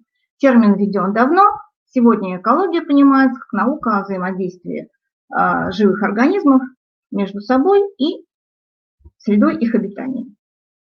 Следующий. Уже достаточно долго, пожалуй, что на протяжении нескольких десятилетий у меня вот складывалась та программа, основу которой вот сейчас на слайде вам представлена. Программу, в конце концов, придя в кадетские классы, я назвала «Ратник 21 века». Эта программа основана как раз вот на выборе, жестком таком отборе. Ну, это мой отбор, каждый учитель имеет право, разобравшись, что такое концепт, сделать свой отбор концептов для методической адаптации их на уроках русского языка. И вот в слове «ратник» 21 века ратник понимается и как воин, но и как защитник идеалов, нравственных каких-то понятий. И вот если вы увидите, то слово «дом» является ключевым концептом для работы по русскому языку в 6 классе. 5 класс имя, 7 класс душа, 8 класс отечество, 9 класс святыня. И любой концепт – это очень многозначное, очень емкое слово, это свернутый текст, по большому счету, который не развивает речь ребенка, а развивает представление ребенка о глубине основополагающих слов, понятий и развивает его понимание, восприятие мира, развивает какие-то очень глубокие личностные его начала. Следующий слайд. Концепт «дом» в методической интерпретации в моей авторской программе – это и понимание здания, например, чем дом изба в Вижме отличается от дома избы, ну, например, в Котласе, где родился мой папа. Это, конечно, и отчий дом, это и храм, дом Бога, это и природа, дом для всего живого. Это и родина, родная земля, отечество, отчизна. Но это и планета Земля, наш общий дом для всех людей, для всего живого на Земле. Следующий слайд. Наверное, никто не будет спорить, что понятие экология неразрывно связано с понятием патриотизм, потому что любовь к родной земле – это и есть любовь к отеческому дому, к отеческой земле, к земле своих предков, патриев, откуда слово патриотизм пришло. И вот подтверждение, там очень хорошие слова Михаила Михайловича Пришвина, которые я беру в 6 классе, но использую, кстати, для работы со знаками препинания. Видите, какой активный текст во многих других классах. И вот мы экологические проблемы на уроках русского языка с шестиклассниками, когда приступаем к изучению имени числительного, вот начинаем с этого текста, мне хочется его озвучить. Мы хозяева природы, и она для нас кладовая солнце. Рыбе – вода, птице – воздух, зверю – лес, степи, горы. А человеку нужна родина. И охранять природу значит охранять родину. Я попросила шестиклассников выписать слово «охранять», написать, подобрать синоним. Ну и, конечно, такой наиболее употребительный синоним они подобрали. Это защищать. Ну, то есть это защищать свою землю. Следующий слайд. Проблемы экологии как таковой экологии, в то же время экологии языка, и экологии человека, экологии культуры меня занимает очень уже давнее время. Ну и вот здесь представлены методические материалы рабочей тетради для учащихся. Их 3. Мне, конечно, дороже всего сборник экологии языка в формате подготовки государственной итоговой аттестации ОГЭ, сейчас называется, выпущенный в 2009 году в Институте усовершенствования учителей, получивший республиканский гран-при в конкурсе «Инноватика в образовании». И очень для меня дорог сборник, который называется, я вот его в руках сейчас подержу, может кто-то с ним знаком, на курсах я его представляла, на курсах КРИРО, «Русский язык. Изучение программного материала 9 класса на культуроведческой основе». Сборник издан по решению кафедры образовательных технологий и филологии Герценского университета в Санкт-Петербурге. И второе издание его произошло на базе Сыктывкарского университета у нас в Сыктывкаре. И здесь вот содержание этого сборника, упражнения этого сборника, они подходят и как для классических тем по практически всем программам по русскому языку, так и для нашего нового предмета «Родной русский язык». Следующий слайд.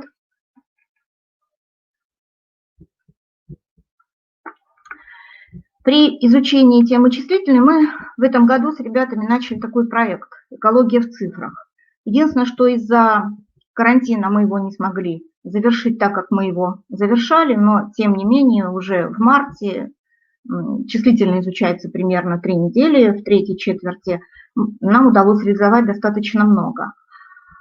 Проект ориентирован на актуальнейшую проблему современности, экологическую. Дальше на слайде, кому интересно, посмотрит характеристики этого проекта, паспорт этого проекта. Мне он интересен тем, что... К предыдущему можно еще? К предыдущему слайду можно вернуться?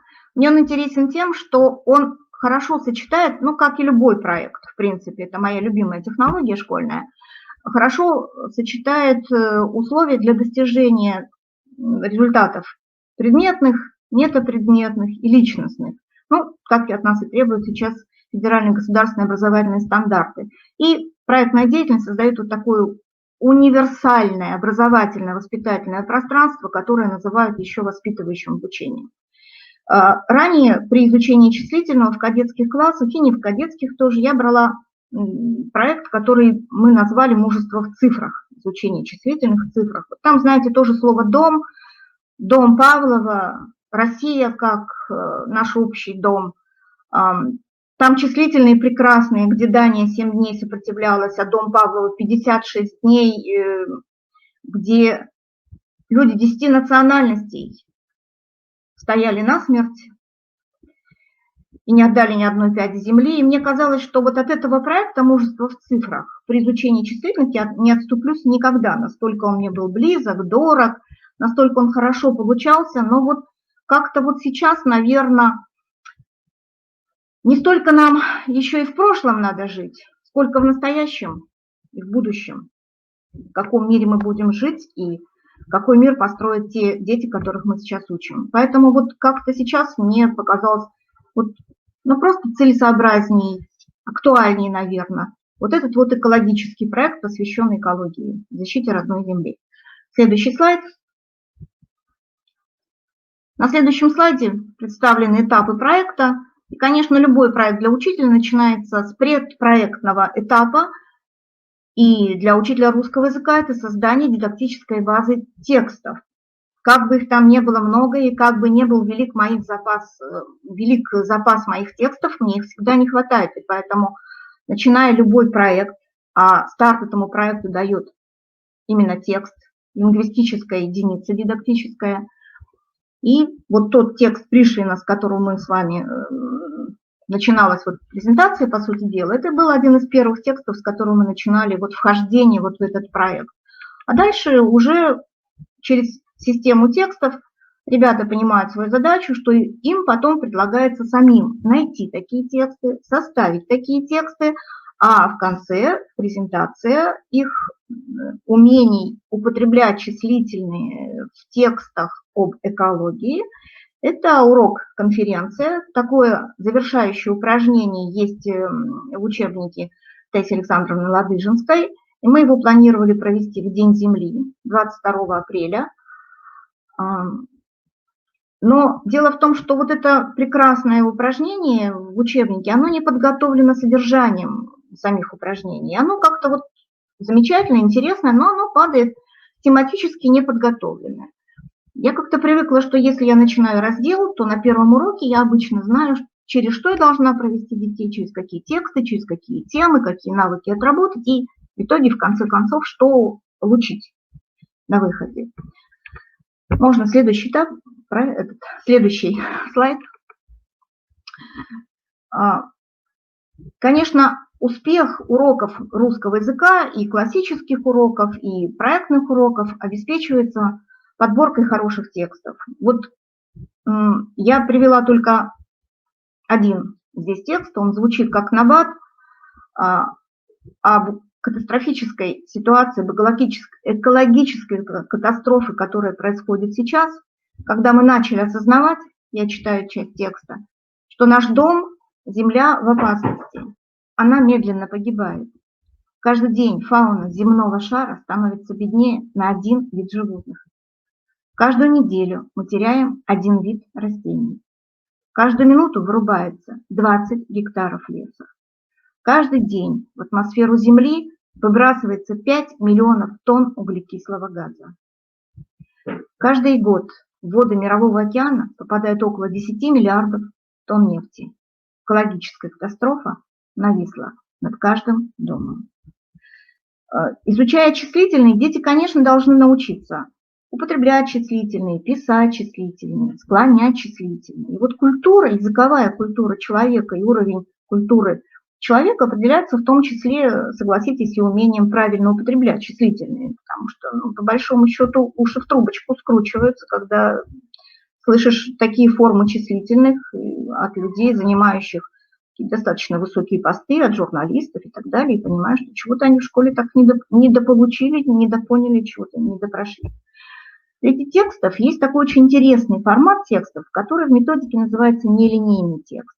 Вот я представила здесь нелинейный текст к теме «Мягкий знак в числительных».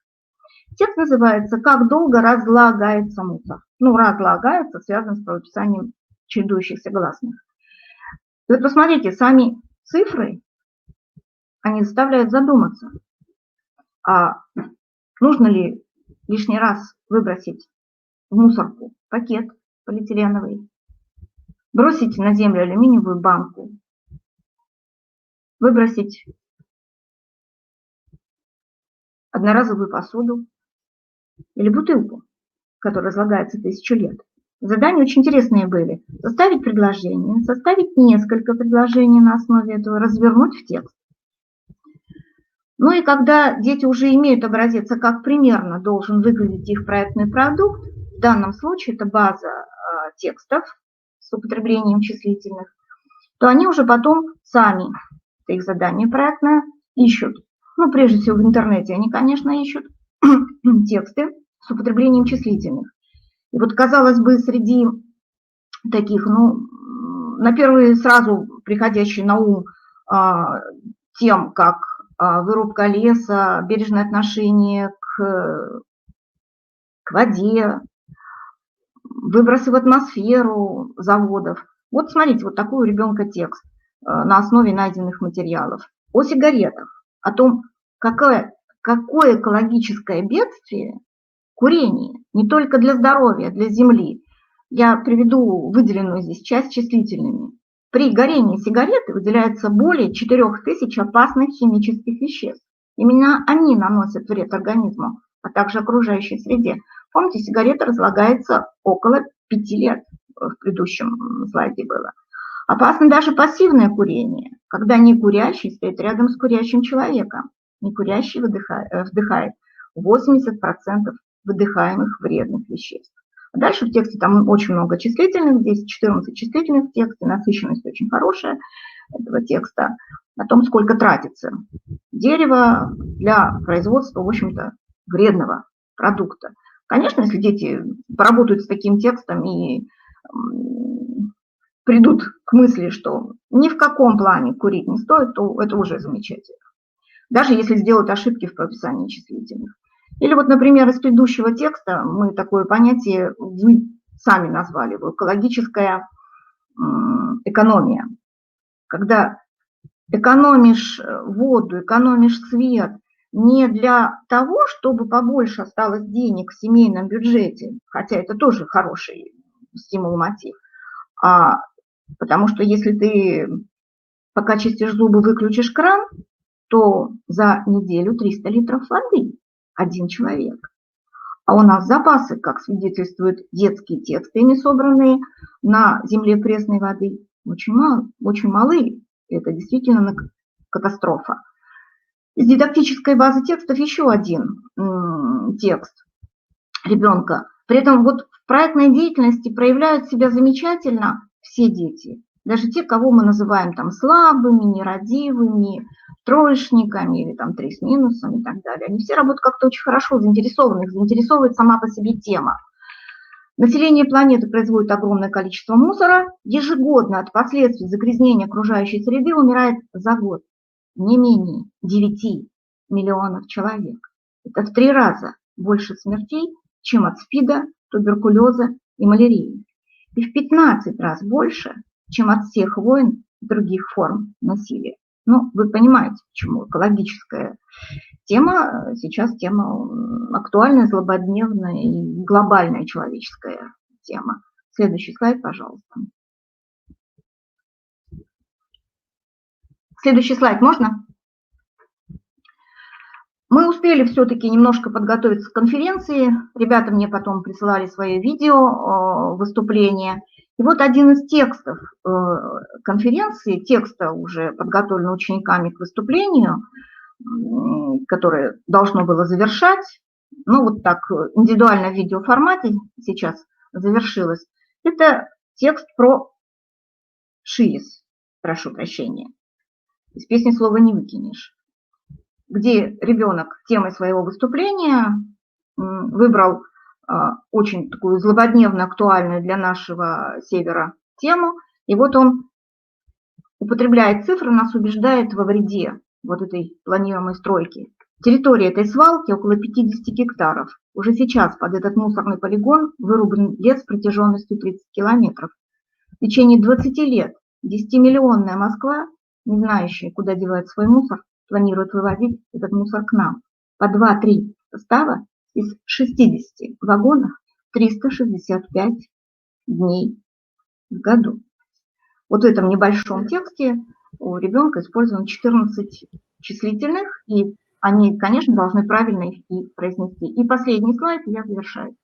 Ольга Николаевна, да, у меня 2 доклада еще, просто мы 5 должны закончить, поэтому очень все это злободневно и интересно. Методика... Да, я хочу сказать, что вот, да, самое главное всех наших уроков, и для чего мы идем на урок? Для того, чтобы воспитать человека, для того, чтобы воспитать личность, для того, чтобы он бережно относился к своей жизни, к жизни окружающих и к окружающей среде. Спасибо за внимание. Спасибо вам, Ольга Николаевна, большое. Итак, мы приглашаем к выступлению Кудрявцеву Инну Васильевну, первоклассный птичий календарь, проектная деятельность при реализации содержательной линии «Русский язык», прошлое и настоящее в изучении курса русского родного языка в начальной школе. Инна Васильевна является учителем начальных классов гимназии иностранных языков города Ухты. Так, запись у нее там. Добрый день, уважаемые слушатели. И появился новый предмет «Русский родной язык», посыпался град вопросов. Зачем младшему школьнику эти уроки? Чем они отличаются от традиционных уроков русского языка? Но если на эти 2 вопроса ответ уже всем очевиден, то вопросы методики преподавания, создания системы оценивания в этом курсе, на мой взгляд, очень актуальны. Одна из важнейших задач курса – русский родной язык при общении школьников к фактам русской языковой истории, истории русского народа. В своем докладе мне хотелось бы остановиться на реализации содержательной линии «Русский язык. Прошлое и настоящее» учебно-методического комплекса издательства «Просвещение». Это попытка соотнести язык и культуру, погрузиться в устаревшие слова, поиграть с дополнительными оттенками, которые несут некоторые слова и выражения, отражающие мировоззрение русского человека. В обычном курсе русского языка на это просто не хватает времени. В работе с младшими школьниками с этой целью используется самобытное и бесценное достояние народной культуры. Это пословицы и поговорки, загадки, считалки, заклички, песни разных жанров, которые сопровождали различные обряды славянского народа. Как известно, в младшем школьном возрасте закладывается фундамент нравственного поведения, происходит усвоение моральных норм и правил поведения. При общении к фольклорным произведениям делает богаче чувства и речь ребенка, помогает освоению нравственно-поведенческих норм и ценностей, которые закреплены в культуре нашего народа. Важно точно выбрать такие способы ознакомления с фольклором, чтобы они привлекали внимание, заинтересовывали ребенка, живущего в развитой информационной среде. Одним из путей активизации интереса к фольклорным произведениям, видом промежуточного и итогового контроля является представление учащимися подготовленных ими проектных заданий. Результаты их выполнения должны быть ориентированы на применение знаний, умений и навыков в учебных ситуациях и реальных жизненных условиях и отражать те требования, которые вы видите сейчас на слайде. Особенно важно правильно выбрать тему проектных заданий в преподавании родного русского языка у самых младших учеников, первоклассников. Учитель может опираться на темы учебно-методического комплекса, На мой взгляд, для таких маленьких учеников можно подобрать малые жанры фольклора, соответствующие режимным моментам их жизни. В режиме Дня младших гимназистов есть ежедневная прогулка, во время которой ребята наблюдают за природой, подмечают сезонные изменения. Собственно, фольклор и создавался для сопровождения ежедневных событий человеческой жизни. Исходя из этого, мы подобрали тексты фольклора и детской литературы для проекта «Первоклассный птичий календарь». Содержание проекта строится по календарному принципу на каждое время года. В процессе изучения народных примет, произведений фольклора, проведения народных праздников о птицах дети познают обычаи, обряды традиционной народной культуры, что в свою очередь способствует воспитанию духовно-нравственной личности. Почему птичий календарь? Яркое проявление красоты и гармонии Божьего мира птички небесные. Зимой и летом, весной и осенью всегда рядом они помогают нам своим пением, неустанно славят Господа, напоминают нам о горнем мире. На слайде вы сейчас видите этапы работы в проекте «Первоклассный птичий календарь». Ну а теперь о некоторых этапах подробнее. Для начала проекта были подобраны тексты, из которых ребята много узнали о бережном отношении к птицам на Руси. Мы вспомнили устойчивые выражения нашего языка, связанные с птицами. Могучий как? Мудрый как? Болтать или трещать как? А как называют человека, который очень хорошо поет? Именем какой птицы называют людей, спор которых вот-вот перейдет в драку? Затем мы обсудили, какие признаки могут послужить основой для названия птиц, и сгруппировали их по месту обитания, по внешнему виду, по издаваемому звуку. Первоклассникам очень интересно было наблюдать за птицами.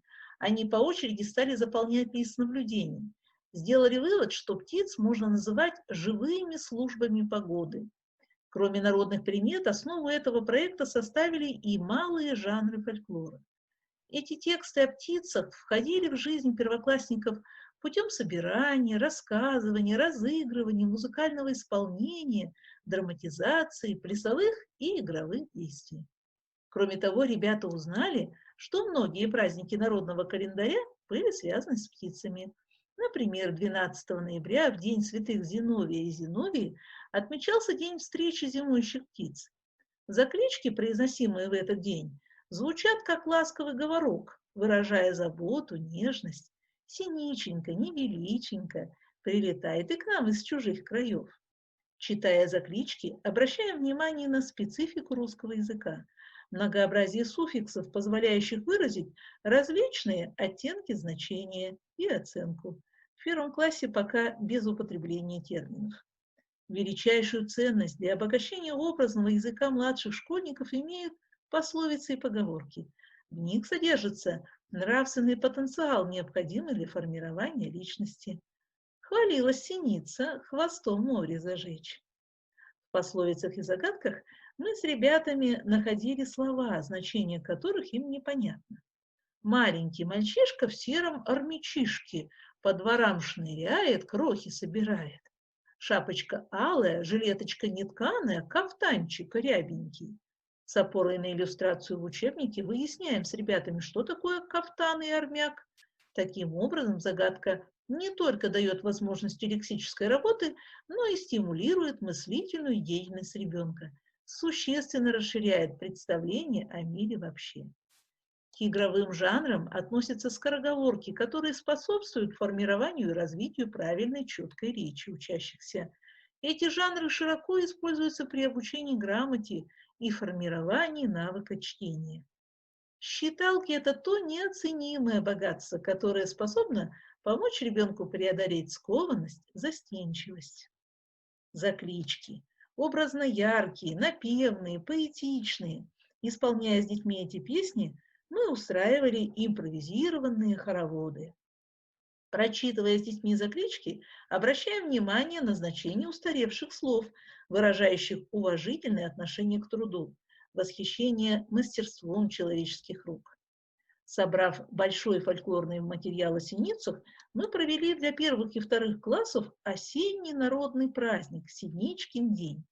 А спустя время учащиеся воскресной школы вместе с нами отметили праздник жаворонков – сороки. С интересом ребята узнали, что этот праздник приходится на весеннее равноденствие. После него отсчитывали еще 40 утренних заморозков. В каждой православной семье в старину в этот день пекли жаворонков из пресного теста 40 штук по числу воинов-христиан, замученных римлянами в Севастийском озере. Ребята с родителями сделали 40 постных булочек, жаворонков и угощали детей из воскресной школы. Нам так понравилось проводить птичьи праздники, что дети решили узнать про другие дни народного календаря, посвященные птицам. Оказалось, их немало. Но как оформить собранную информацию, чтобы привлечь к изучению и кормлению птиц большое количество людей? Вместе мы решили собрать календарь народных примет и фольклорных произведений, посвященных птицам. В нашем календаре всего 9 страниц по числу месяцев учебного года, во время которого как раз и нужно подкармливать птиц. Каждый месяц посвящен определенной птице. Когда работа была закончена, группы участников представляли каждый свою страницу календаря. Конечно, рисунки делали сами. Оценивание проектных заданий в 1 классе имеет свою специфику, но и здесь предпочтение отдается качественной, доброжелательной оценке, позволяющей учащемуся при подготовке и представлении следующего проекта учесть результаты предыдущего выступления. В следующих классах оценивать выполнение представленных проектных заданий целесообразно по критериям, которые вы видите сейчас на слайде. Проект завершен. Ребята очень рады, что наша работа уже используется в гимназии. Я убедилась, что даже такие маленькие ученики, благодаря фольклорным жанрам, учатся говорить правильно, четко, образно, глубже выражают свою мысль. Уверена, что в качестве богатейшего источника познавательного и нравственного развития детей фольклор станет основой будущих наших проектов. Благодарю вас за внимание.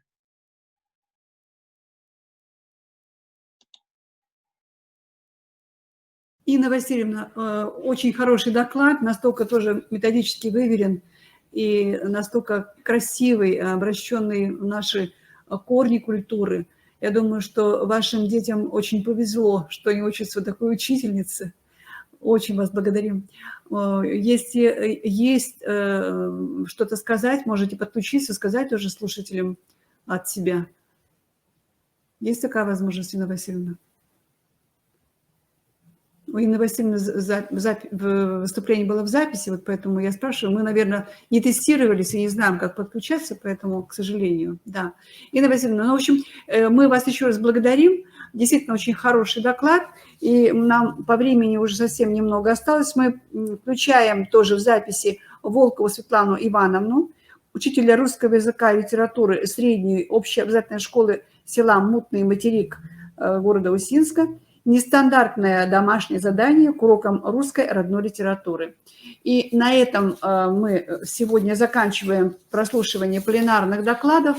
Все доклады были очень интересны, выбраны были экспертным советом с точки зрения, вот как раз такая шла линия от концептуального уже к практическому, прикладному такому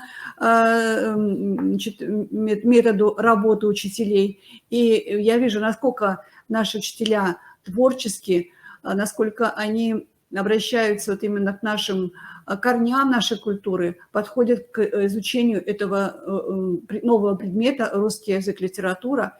Но и не только, наверное, этого предмета, но и предметная область основы духовно-нравственной культуры народов России, она тоже может реализоваться через такие темы в русском языке и в литературе. Спасибо вам огромное и слушаем Светлану Ивановну. Здравствуйте, коллеги. Стандартное домашнее задание к урокам русской родной литературы. Каждый учитель мечтает, чтобы по возможности все ученики приходили на урок подготовленными, прочитали то или иное произведение, выполнили задания, решили примеры. Но, к сожалению, это бывает не всегда так. Особенно такое явление характерно для устных предметов, в том числе и для уроков русской родной литературы. Дети стали мало читать и готовить уроки по литературе. Как же найти выход из этого положения? Что делать учителю, чтобы заинтересовать детей? Чтобы выполнение домашнего задания стало для учеников не наказанием, а радостью. Для этого серьезное обучение нужно сделать занимательным, давая детям интересные задания, используя разнообразные методы и приемы. Лев Николаевич Толстой писал: «Для того, чтобы ученик учился хорошо, нужно, чтобы он учился охотно. А для того, чтобы он учился охотно, нужно, чтобы то, чему учат ученика, было понятным и занятным».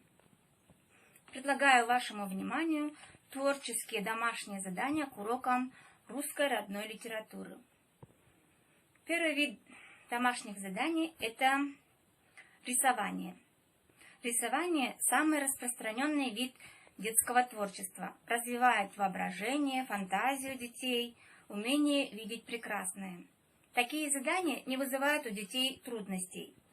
Учащиеся легко справляются с ними и получают огромное удовольствие, создавая свои рисунки. Примерные задания. Сделать иллюстрации к понравившемуся произведению, подписать ее словами из текста. Нарисовать портрет любимого литературного героя, охарактеризовать его. Составить и художественно оформить театральную программку спектакля по мотивам любимой сказки. Или придумать обложку любимой книги и нарисовать эмблему. Второй вид домашних заданий – это игровые творческие задания. Игровые формы домашних заданий необходимы для учащихся младших и средних классов. Игры помогают серьезный и напряженный труд сделать занимательными и интересными, вызывают положительные эмоции у детей и способствуют их увлеченности уроком литературы. Например, игра «Трехцветные ромашки». Для итогового урока дети получают домашнее задание. Вспомнить содержание изучаемого произведения и составить вопросы по ним. Вопросы должны отличаться друг от друга уровнем сложности. Учитель заранее раздает каждому учащемуся по 3 лепестка ромашки. На каждом лепестке дети должны написать свои вопросы. На белом – легкие, на розовом – вопросы средней сложности и на красном – самые сложные вопросы. На следующем уроке учитель собирает лепестки и формирует их в виде цветка. Дети по очереди подходят к доске и срывают лепестки. Цвет они выбирают сами. Затем отвечают на вопросы.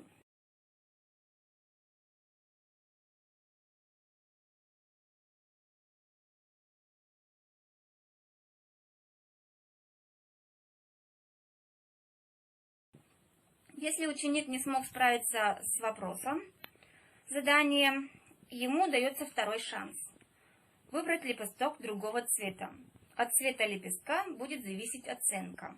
Белый цвет – 3, розовый – 4 и красный – 5. Оценивать ответы могут сами учащиеся, учитывая правильность и полноту ответа. Также детям очень нравится разгадывать и придумывать различные ребусы, кроссворды, криптограммы. Такие головоломки развивают воображение, тренируют ум, доставляют ребятам радость. Можно использовать их в качестве домашней работы по литературе. Следующее задание – солнышко. После изучения биографии писателя, а также во время обобщающего урока, когда нужно раскрыть образ того или иного литературного героя, можно использовать дидактический прием «Солнышко». Такой прием помогает разнообразить привычные домашние задания. Солнце – это тема, которую нужно осветить. А лучи – раскрытие темы. Например, тема «Тимур», герой повести Аркадия Гайдара «Тимур и его команда». Лучи – черты характера этого героя. Или другая тема Антон Павлович Чехов. Лучи – виды деятельности этого писателя или название его произведений. Очень нравятся детям также игры в ассоциации. Ассоциация – это взаимосвязь между отдельными определениями, предметами, явлениями, когда упоминание одного понятия вызывает воспоминания о другом, сочетающемся с ним. Игры в ассоциации способствуют развитию творческой активности детей и логического мышления, совершенствуют механизмы запоминания, обогащают словарный запас. Такие задания детям очень нравятся. Например, задание. Найти 3 ассоциации к героям повести Владимира Железнякова «Чучело». Примерные ответы учащихся. Лена Бессольцева. Полевой цветок, твердый гранит, верная голубка. Дима Сомов. Нежный нарцисс, хлебный мякиш, изменчивый хамелеон. Шмакова. Роза с шипами, зеленый малахит, хитрая кошка. Можно также дать задание изобразить ассоциации. На уроках родной русской литературы использую прием ассоциативная доска или доска настроения. Например, доска настроения, выполненная по рассказу Юрия Казакова «Тихое утро». Такую доску можно оформить в виде таблицы, которая будет состоять из 2 строк и нескольких столбцов. Учащиеся с помощью рисунков должны показать, как меняется настроение Яшки, главного героя рассказа, а также прокомментировать цепочку рисунков. Например, изменчивое настроение главного героя можно передать, рисуя солнце и тучки. Такие творческие задания не оставляют детей равнодушными, они с удовольствием выполняют эти задания. Третий вид домашних заданий – это нетрадиционные сочинения. Сочинение – один из наиболее интересных методов проверки знаний и умений учащихся, но самый трудный вид речевого мышления. Упражнение. Чтобы не потерять интерес детей к творчеству, лучше предлагать им сочинения в нетрадиционных жанрах. Сочинения на свободную тему, давая полную волю их фантазии. Примерные задания могут быть такие. Составить рекламный текст о любимой книге. Написать сочинение на свободную тему, например, «Чудеса в природе». Написать сочинение в жанре дневниковой записи от лица Лены Бессольцевой, главного героя повести «Чучело». Сочинить сказку или написать сочинение рассуждения по изученному произведению. Придумать письмо, понравившемуся сказочному герою или его автору, и другие темы. Как показывает практика, нестандартные домашние задания вызывают живой интерес у учащихся. Им нравится творить, создавать что-то новое, оригинальное. Такие задания также повышают интерес учащихся к предмету, к чтению художественной литературы, развивают грамотность, речевую культуру школьников. Поэтому в жизни детей должно быть больше творческих домашних заданий. Спасибо за внимание.